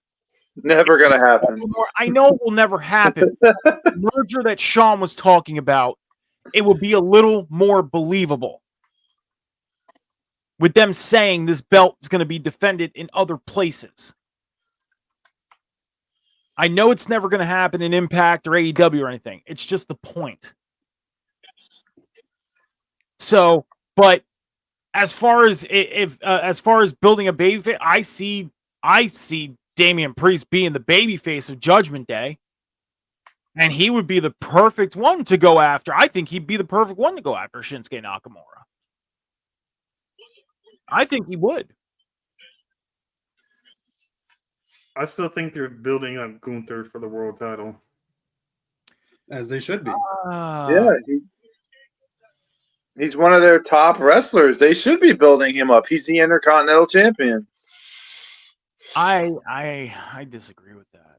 And he's a hell of a wrestler. Well, what are you going to have Gunther do after he loses the Intercontinental title? After Mike, holding you're it better. for- You're getting on my good side, Mike. What were you gonna say? You don't see him? I mean, he's not going to go back to NXT. He's there to stay on the main roster. I disagree that they're building him to go after the world title. I do. Not right now. Could it be in maybe a year or two? Yes. But right now, no. Here's the thing. He just broke the Honky Tonk Man's record. His next step is the world title. Okay. That There's man's going to no win the anywhere Royal else to Rumble. step down for him. Okay. But here's the thing. Is Gunther right now is the IC champ. He's been IC champion for well over a year. Broke the Honky Tonk Man's record. Yes. I get that. But I think they can also build Gunther just like they can build Shinsuke. They can build Shinsuke to be a huge, dominant heel. And Gunther's not there right now. Absolutely correct. What you mean? Gunther has not He's been there. defeated. Not there right now. Yeah, He he hasn't is. been pinned. Okay. He's been unbeatable damn near since he went to the main roster. Okay. So hold on. Cam, do you love or hate Gunther? Love him. Sammy, love or hate Gunther? Hate him. You do that. John, Andrew. love or hate Gunther? I love Gunther. Okay. John. Yeah, he's a great wrestler. Okay. Love, love, love, hate. If he's going to be a top heel, why the fuck are people saying they love him? Why do people love him? Because he's a great wrestler. That's why. That. But get people to hate him. He's supposed to be a top heel. He should not be being cheered. And MJF was supposed to be the top heel too, but people love him. He's not. He's a babyface. Clearly, but he still acts like a heel. Now he's a baby face, but when he was a heel, people still cheered him. Exactly. People still cheered him when he was a heel. He's been a babyface longer than even now. He was getting cheered even as a heel. That's what we just said. Yes. He was a babyface. He wasn't a heel. Let me put this in perspective. You want Gunther to get the go-away heat that Dominic Mysterio is going. Yes. No one. It's never going to happen. Yes. Nick, I hate where him. no I one. hate that, Dom. It's impossible. Exactly. You want him to be like for real hate. Roman doesn't even get that kind of heat. And he's supposed to be the top nobody likes heel. Dominic. Like he gets go away heat, like off my TV heat. Gunther gets the right heat. He gets the right heel heat where you love to hate him. You love him as a wrestler, but you hate him as a heel. Love. So I think it matters more of the general reaction from the majority of fans. If they come out, they get a pop, they get cheered, they obviously are going to be baby faces. If they come out and they're getting booed, they are heels. So unless Gunther's reaction changes to cheers, I don't see how a select few of people in the community who like him because he's a good wrestler is a problem. You can also blame his. I want to see him getting so much heat to where people are saying, "Yeah, I like his wrestling," but I fucking don't what I want to hear people saying they fucking hate him for how he's being. I don't want to hear them. I don't want to hear the word love. Like is okay. Love, I want to see him get as much heat as Christian's getting. I want to see him get as much. I love Christian. I love Christian too. But always have. Christian is getting the heat to where he's a heel. He's getting booed. He's getting booed. Like he could be booed out of the. I want to hear him get fucking booed heavy. I don't want to hear these little boo, boo. Yeah, we don't like you. I want to hear people fucking booing his ass out of the building. I want him to be a monster fucking heel. That's what I want. And I don't want to see him anywhere near the world title until either he gets to that point or at least get the IC title off him first and then build him first. I think if Imperium cheats Rollins out of that title, he will get to that level. Because everyone will boo the heck out of him for cheating. I want to see him turn on Imperium. I want to see him go on his own. Whoa. I don't want to see him. Imperium's the perfect group for him, man. Perfect group. Turn on his own group. So, like, be on his own and just freaking take everybody. Like, build up everybody. Let me add the reason why also people love Gunther has to do with his ring entrance. He has Marcel Bartha. I was about to call him his before ring. You have Ludwig Kaiser. You have Ludwig Kaiser introducing him, and you have Samantha Urban introducing him.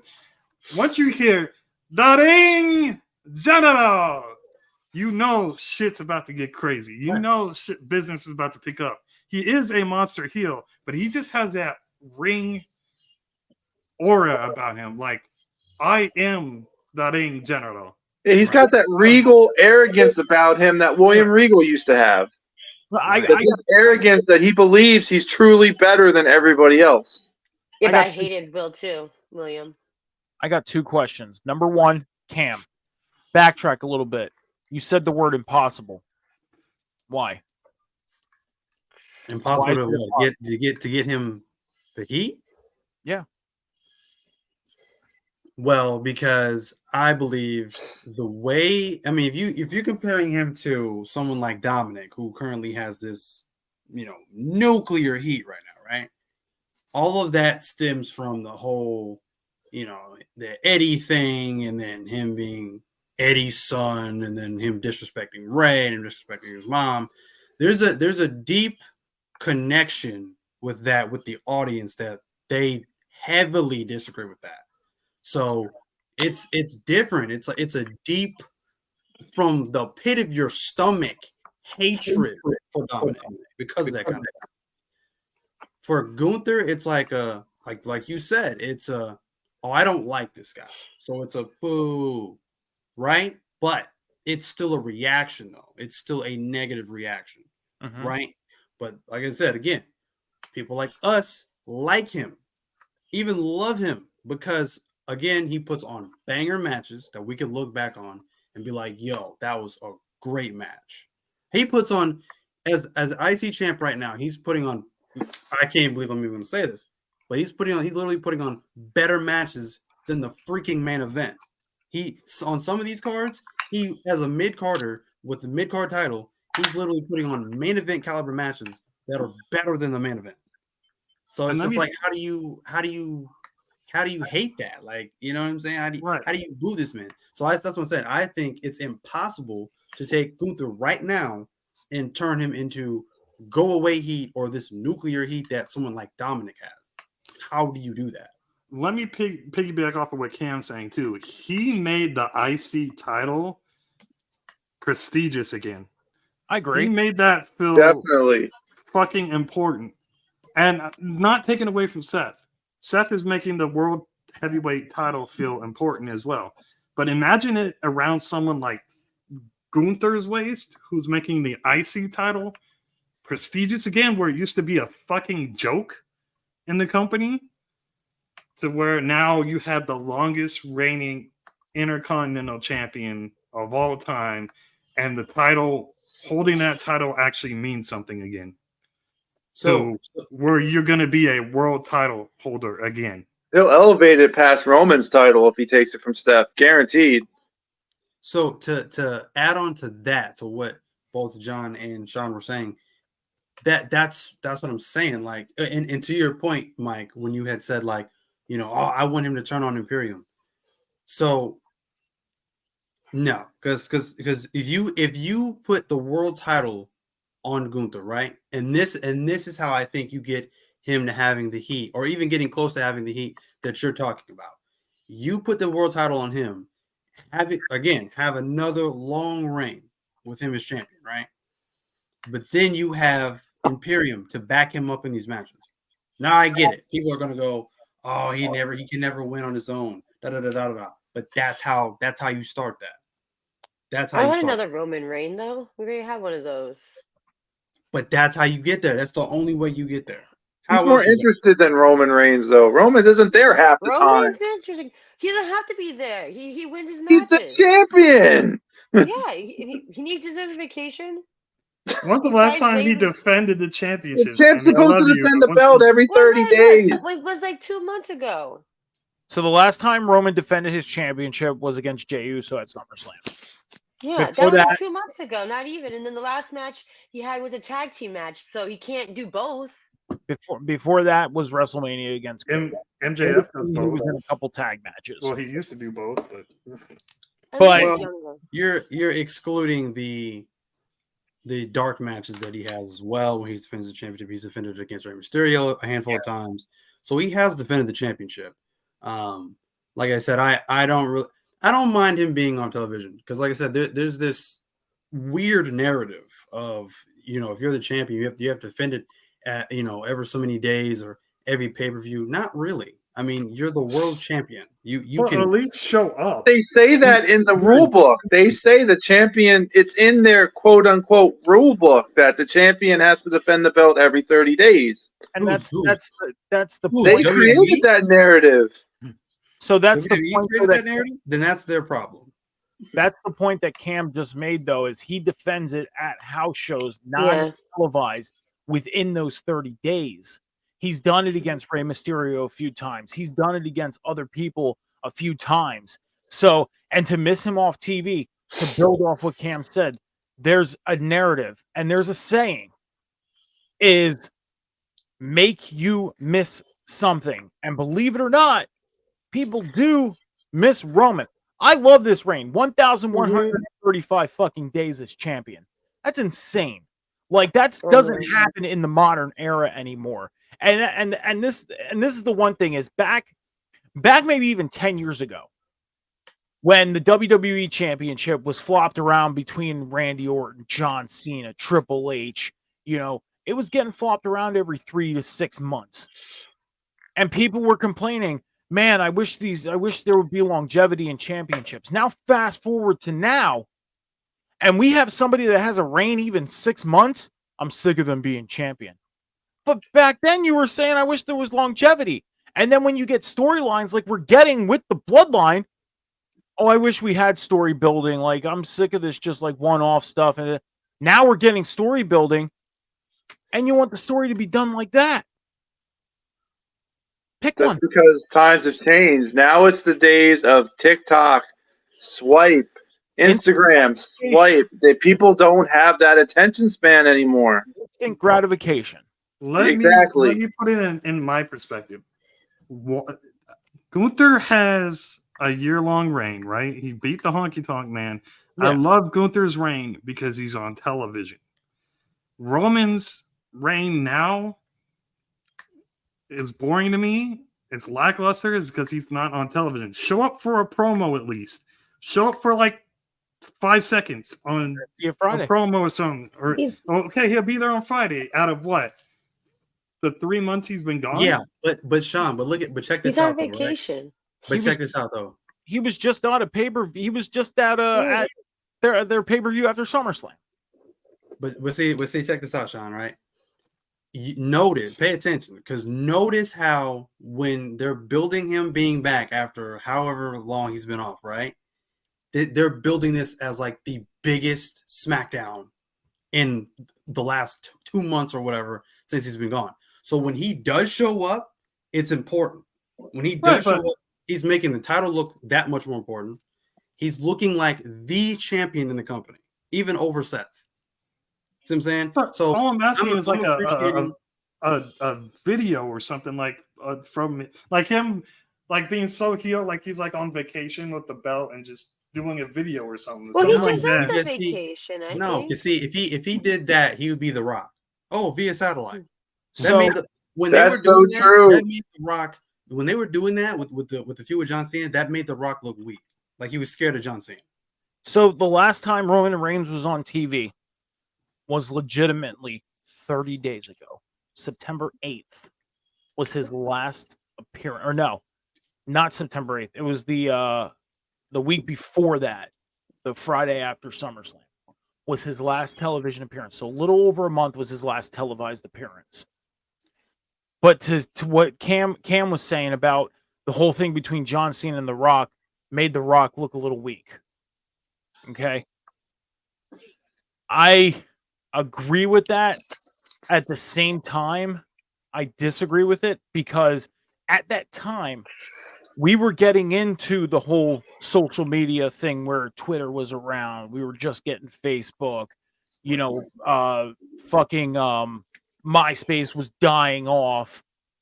So what they were trying to do was they were trying to do something a little different, and that was to build a storyline through social media. Hell, there was even an app out before we got Musical.ly, which turned into TikTok. We had an app called Tout. Tout was fun at the beginning, but it didn't last long. It was shit. It was fun, but at the same time, it was shit. Okay? They were trying that.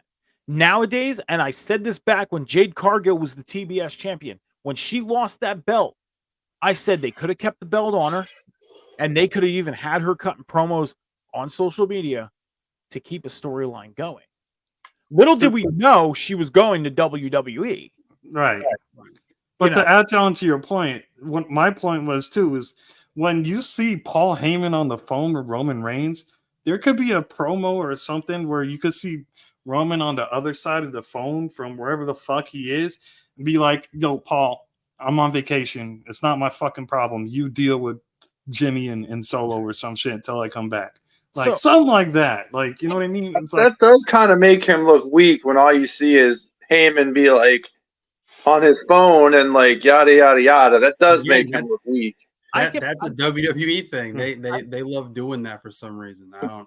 I can agree with what you mean by that. Like show him, but one, I don't think, even though they have all the money in the fucking world 10 times over, $9 billion or whatever, and they can pay to send somebody out with a camera and do like a double thing. For one, it would be a waste to have a split screen of Paul Heyman and Roman Reigns on the phone, or even just a switch back and forth. They can very simply just do a video call and show that Paul was on the phone on a video call with Roman. Well, that too. I mean, but they're building. The thing is they're building this whole thing of him being a tribal chief, ahead of the table. When he's missing, he's taking care of family business, and then when he has to come back, he has to take care of family business and all this stuff. It's a layered out thing, and they're trying to build. I think they're honestly trying. This payoff for him being champion is going to be huge. It's going to be big. I don't think this is a waste of time whatsoever. The Bloodline story is struggling without Roman. It's struggling. Let's be honest. I agree. But right now, with Jimmy acting the way he's been acting like Roman, the little handout for the microphone and everything like that, it's just little things to kind of remind you that Roman's still there without being there, for one, plus with Paul going on the phone. But it also builds to something. So like Jimmy's acting like that. I bet what they do, they have a show coming up, which who knows if they're going to take the chance of doing it because of everything that started over the weekend. But they can build from here to November 4th and have Roman show up and have a match with Jimmy, saying like, hey, we'll have a match. You got to show me that you're still in the bloodline. Like, you got to show me that I can bring you back. They can build off of it. And he doesn't need to fully be there to build off of that. Jimmy's just acting like, hey, Roman's not here. I'm the shit now. But I mean, I don't know. We'll see what happens Friday. I mean, they could start something on Friday because we're going to see Roman. So I do think SmackDown's a lot more boring when Roman's not on there, to his credit. But I do feel like he should be on there more. But here's the thing: is yes, he should be there more because he's the champion. But at the same time, he's their main attraction. Back a few years back, Brock Lesnar was champion. Okay, let me kind of put this out here. Brock Lesnar was the champion back then. Brock wasn't always on TV. We fucking hated it. But then when you sit back and think, man, I didn't mind Brock being champion. Now I see the point of this. That's what made him an attraction. I still, and that's what they're doing with Roman. As much as I love Cowboy Brock, I still don't want him as a champion. I like Cowboy Brock because he's hilarious, but don't put a title on him, please, because he'll never fucking show up. But the point is there's people out there that be different than it is now. The point is there's people that fucking hated him as champion because he wasn't always there. But now you ask them today, and they're like, you know what? I don't mind Brock as champion because now I see the point of this, and that's what they're doing with Roman. Is they're building him as their attraction because he's making them money. And there is a thing out there, and I forget who it was. Oh, I remember who it was. But there was a certain superstar that's their Hall of Famer now, was told, you know, help us build Roman because he's going to be putting food on our tables for the next 10 years. Now they're there. Now they're at that point where he's the one putting food on their tables. And he's making them money. Look at the arenas nowadays. Fucking sellout after sellout after sellout. Knowing whether Roman's going to be there or not. So here's the here's the difference, I think, with Brock's reign, original reign, and Roman right now. Roman has been built over time as the attraction that he is right now. Mm-hmm. Whereas Brock signed on to be the attraction. He wasn't built that way. He signed on to be that way. Major difference. So Cam, let me ask you this. How long have you been a fan of WWE? Oh my gosh. Since the Attitude Era. Okay. So you've watched the Attitude Era, you've seen Brock when he came in, everything like that. Brock was on TV all the time, WWE champion. He was there from 2002 to 2005. Yep. You know, wasn't there long, but still made an impact. Right. Still made the impact. Okay. Do you like Brock from back then, or are you more of a fan of Brock now? I'm more of a fan of Brock back then. Okay. Because at least we had there was more of a variety with him. You know, you actually got, you know, matches. You know, it wasn't just, it's not just suplex city over and over and over and over again. You know, 1,000 times spanned in a match, like it's a 2K game. Like he actually had a moveset. He actually had a character to portray. You know, and then, you know, now people are like, and it's the same thing now. You know, he just threw a cowboy hat on, and now he's just being himself. And people are like, oh, I like Cowboy Brock. There's nothing different about him. He just threw a cowboy hat on. And a flannel shirt. If you go back and here's the thing though, is if you go back and watch old Brock stuff, he had a moveset, had matches, all this stuff, okay? Half of us didn't know his background. They said like, oh, he was a collegiate wrestler at the University of Minnesota, you know, national champion, all this stuff. Okay. But then he went away, took his shot at football, got cut from the Vikings, went on the UFC, kicked ass in the UFC, won the UFC heavyweight championship, got his ass kicked for the UFC championship. Now he comes back, 2014, comes back and just comes back as this fucking monster. The thing that they were trying to do the first time. But now he's got more of that oomph behind him because of what he went to seek out to do. So what we're forgetting is in that match with Kurt Angle, at WrestleMania, he broke his neck. And that's why he drastically had to change his moveset. And to Cam's point about he threw a cowboy hat on in flannel and now he's just Cowboy Brock. For me, I love that version of Brock, but I don't want him to win like titles or big matches like that. I just love the personality and the character that he's actually giving us instead of that bland, here's me with Paul Heyman, I'm going to be doing the same shit over and over again. He actually got a personality and became entertaining. And that's why I love Cowboy Brock. But I don't want him to win matches. I just love what he's going to do as Cowboy Brock and how funny he is. See, but there's that word, though, on why people that didn't like him now love him. Because why? Because of personality. Yeah, but Heyman was perfect for him, though, man. He didn't need to talk. He just needed to kick ass, win matches, and let Heyman do it. Like, he was a destroyer. He's not that anymore.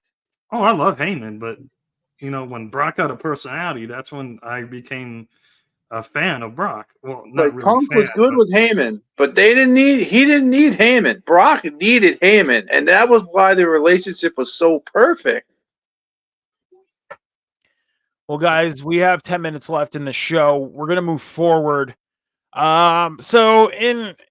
I asked you guys to kind of come up with one thing that's exciting you in the world of pro wrestling. Doesn't necessarily have to be WWE, AEW, or Impact. It could be an MLW. It could be on the indies. It could be, you know, something you've seen happen in somebody's backyard on fucking YouTube. It doesn't matter. Something that excites you. But before we get into that real quick, I want to ask you guys one question.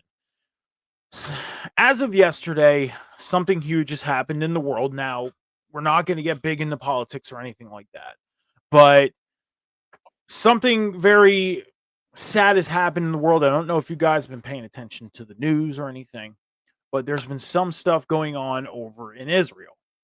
Okay. Now, I did my research, and Saudi Arabia, and the reason why this is connected to this, and my question, Saudi Arabia is about 19 hours away from Israel.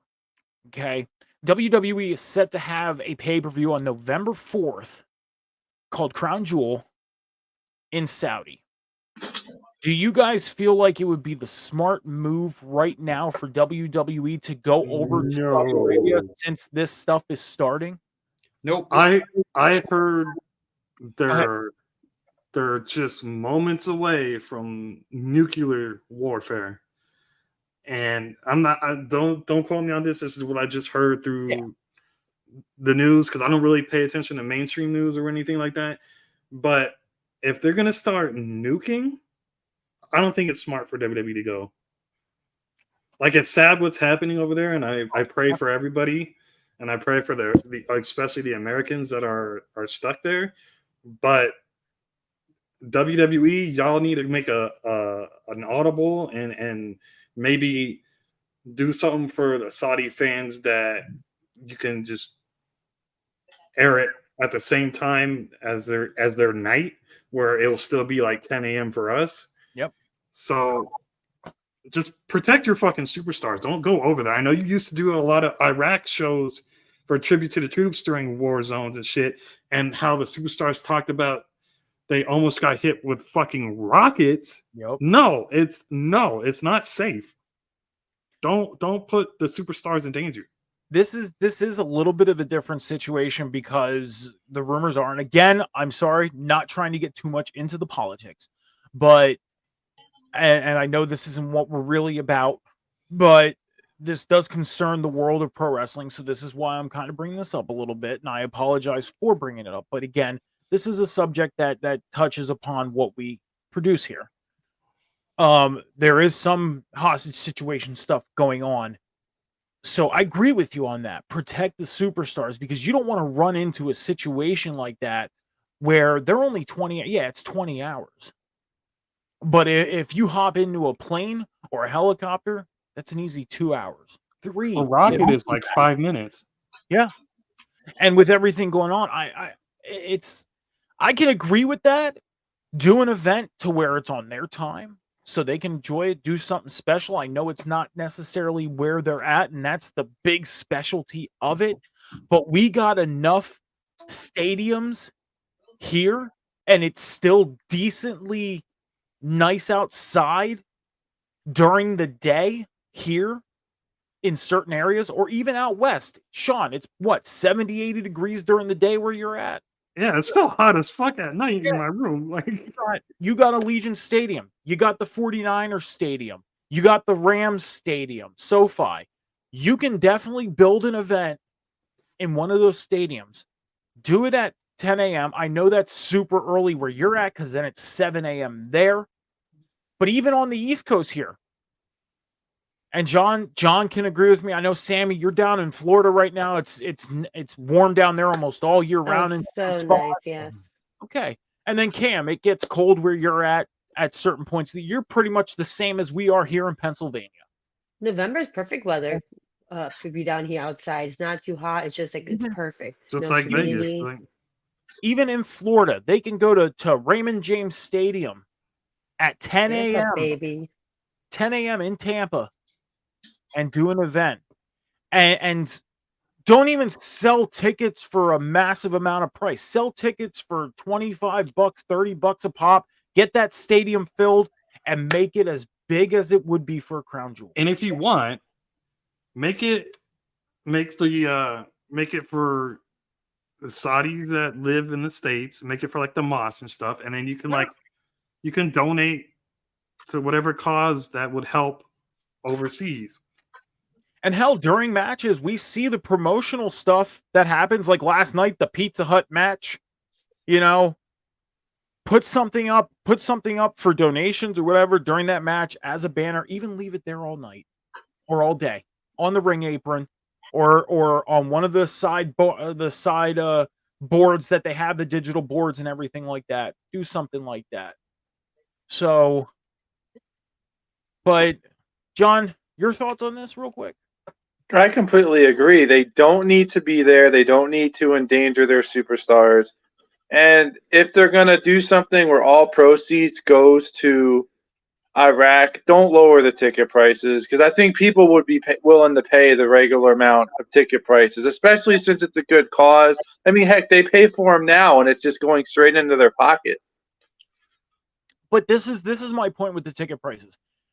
You're less than a month away.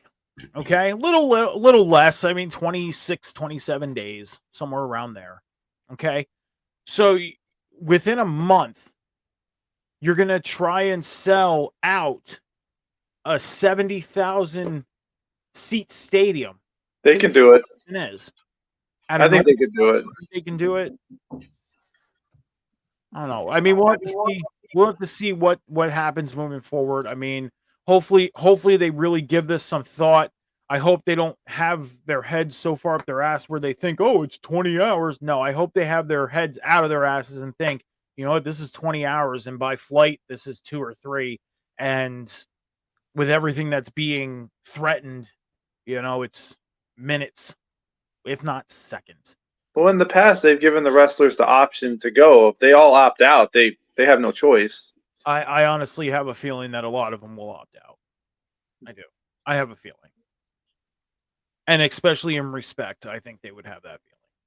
But let's go around the tables real quick on the questions. Sammy, number 1. What is exciting you in the world of pro wrestling? And what's throwing you off about the world of pro wrestling? Both answers. Wait, what was the second question? So, what's making you excited about the world of pro wrestling, and what's pissing you off in the world of pro wrestling? What's making me excited is that the little videos of Randy at the Performance Center, like you're seeing that he's actually going back to the center. He's actually not sure if he's coming back or if he's just going in to get help to become more healthier. Not sure which one. So it gets me really excited, Not gonna lie. Happy birthday, Cam! Happy birthday, Cam! Thank you. 28, you're still a pup. And be like, then what's pissing me off is Dom winning his title back, man. I can't stand him. I wish Trick kept his fucking title. And like especially him losing it in a pay-per-view and then winning it and 2 days later, that was dumb. So I love that's you, what pissed Sammy. me off. Not that much in wrestling, but that's keeping me Love you too. Thank you. Okay, so your thing that pissed you off was Dom winning the Yeah, the North American title. title back. And what was the thing that made you happy? I'm sorry. Randy, him, you see the videos of him going to Performance Center, like little things. So just anything, and I can talk about Randy again. This whole week, I could not simp over him at all, and now I finally can. Today was the day I can keep I talking miss about my it. Sammy. I miss my full-blooded Sammy. You know. All right, Cam. What's making you excited and what's pissing you off? Excited. Mm-hmm. Well, I think what's making me excited is just pro wrestling as a whole right now. I mean, like I said, yeah, 2023 in terms of pro wrestling has just been absolutely insane. I mean, we have seen Edge, and he had his supposed last match in WWE, and then go over to AEW and be, himself, Adam Copeland. You got Jade Cargill. She jumped ship. Now she's in WWE. So it's just wild right now. Like I said, and pro wrestling is just winning right now. So just pro wrestling as a whole, is just winning, and that's what I'm excited about. I'm excited to see what the remainder of 2023 brings. In terms of what has me pissed right now is probably probably the handling of the AEW World Tag Team titles. Now they did something on Collision that I didn't expect them to do, and while it made me pop at first because I was like, wow, I didn't see that coming. I quickly understood why they're doing it, and it's because the Young Bucks are they're going into their hometown and they're trying to win the titles back or whatever. So it's once again it's a bit of selfishness on the Elite's part to try to once again book themselves over and whatever else. So that thing kind of just upsets me a little bit because I think they did FTR dirty in that regard, but it's the Young Bucks. I'm not really surprised. I want to just say I think it's because what I've been hearing is Cash Wheeler is hurt, so they're trying to take the titles off of him. So Will says, "Happy birthday, Cam." Thank you, Will. Sean, what is making you excited about the world of pro wrestling? What's pissing you off? What's making me excited is two things. One, to steal from Sammy, is that my girl Nikita is posting videos about coming back, and she was seen. I don't consider this a return just yet. Seen on NXT television in the background, so my girl's coming back. And number two, I'm excited for Adam Copeland's run in AEW. I'm excited what he can do. I'm excited what he's going to be doing, not being held back by the WWE machine and their style of wrestling. And what's pissing me off about wrestling, and I don't know if Scal's in here because he might yell at me for this, but NXT. I love NXT, don't get me wrong, but they're bringing the cash cows, like Al said, on Botch Boss and Chair Shots. They're bringing Cena, Cody, goddamn Paul Heyman, and now the teasing the Undertaker for what? For them just to beat a average AEW card just because Adam Copeland's making his in-ring debut? Seems a little petty to me. You know what I mean? So it seems petty to me. Like, I love NXT. People think I don't like NXT. I don't like what they're doing right now, but I still tune in. But that's what's pissing me off is NXT. HBK was like, "Oh no, you're not doing this to me." No. John, what's making you excited in the world of pro wrestling? What's pissing you off? What's making me happy in the world of wrestling is Alex Shelley's Impact title run. I've always been a huge Motor City Machine Guns fan, and I never, ever, ever thought I would see him become Impact World Champion, and it probably will not happen again. So I've really thoroughly been happy for this run and for him. What's making me unhappy is I just feel they're really mishandling Shinsuke Nakamura. They finally pushed him up to main event level. He's the dastardly heel, and he's still not winning. Alrighty. So the things that are making me happy about the world of pro wrestling, the thing that makes me excited. Adam Copeland is making his AEW in-ring debut on Tuesday night on Dynamite against Luchasaurus. Love it. Excited about it. I don't think I've been this excited about Edge / Adam Copeland in a match in a very, very long time. Even when he returned to WWE, it was exciting to see him come back at the Royal Rumble. But even his match at WrestleMania with Orton at the COVID Mania, it went way too long. It was good, went way too long. And then after that, there was just some things that I was okay with and some things I was like, why? But I feel like that he's going to have a great run in AEW, no matter how long that's going to be, whether it's 2, 5, 6, 10 years. But a great start, starting off with Luchasaurus, a great start to possibly build a rivalry with Christian Cage. And I'm excited to see where this goes. And yeah, and I'm excited to see Roman come back on SmackDown to see what he has to say next, because I want to see what happens next with Roman Reigns, because I am actually with the Bloodline storyline, and I'm excited to see what the next chapter is.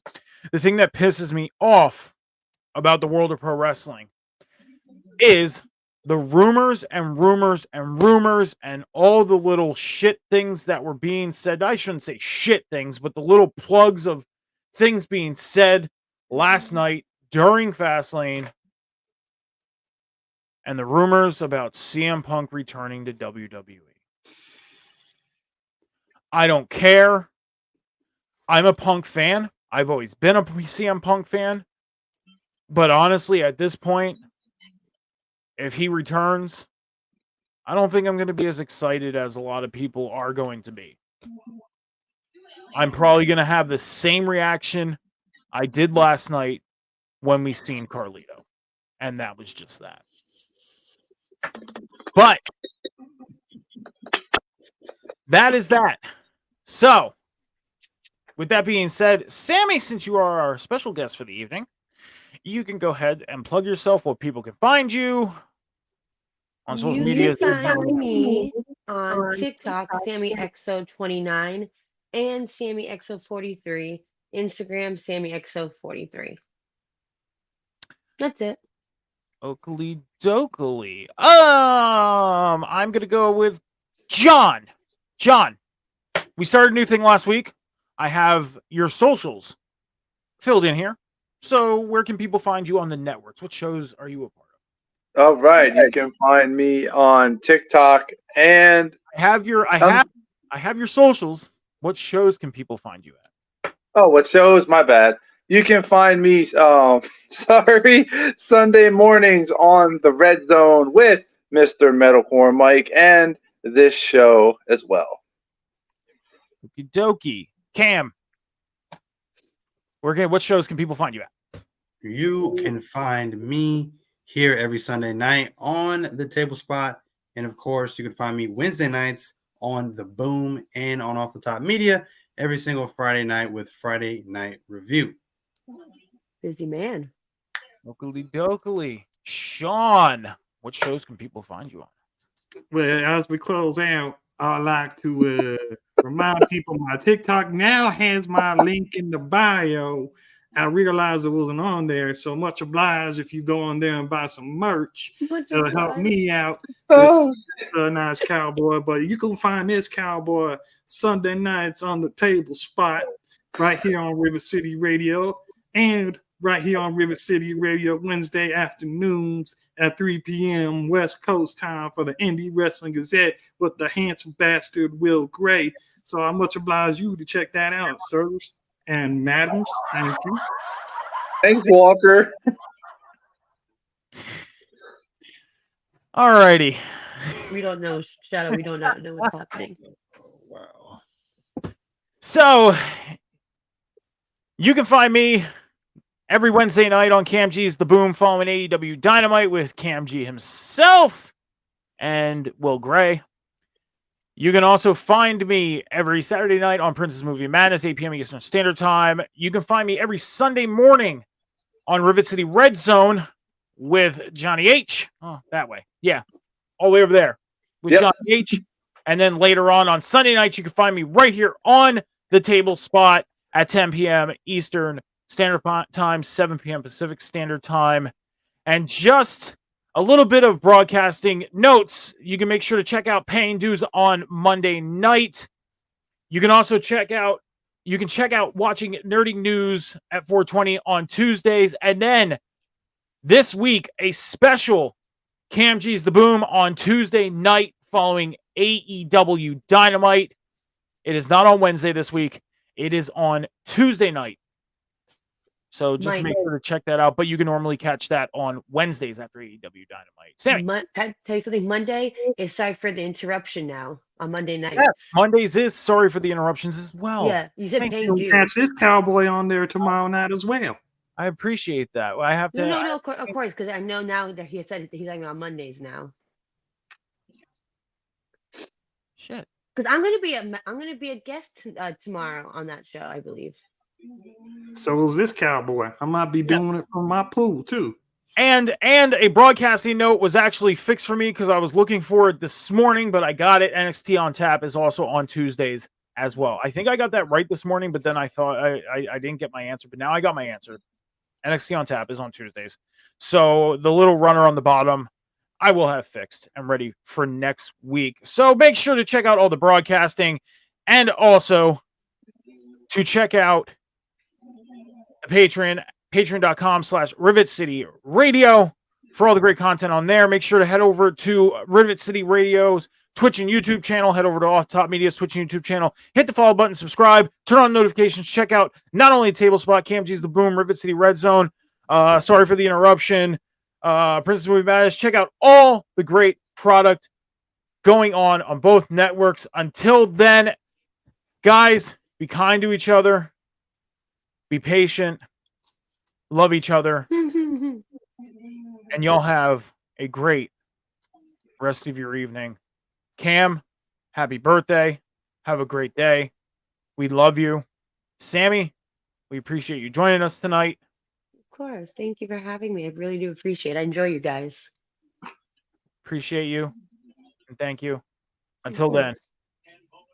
Peace. Peace.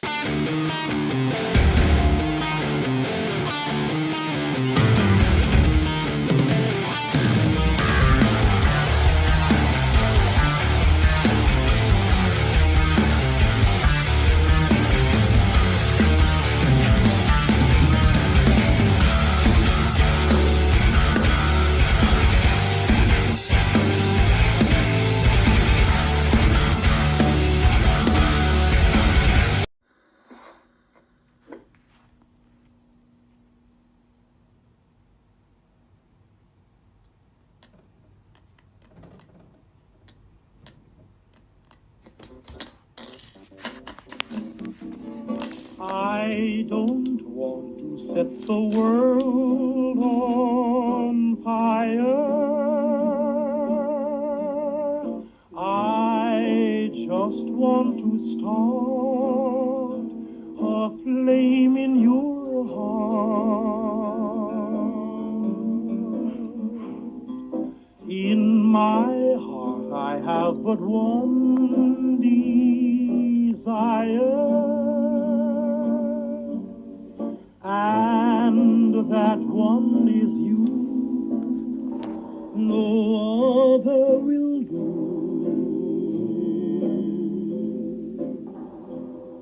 I've lost all ambition for worldly acclaim. I just want to be the one you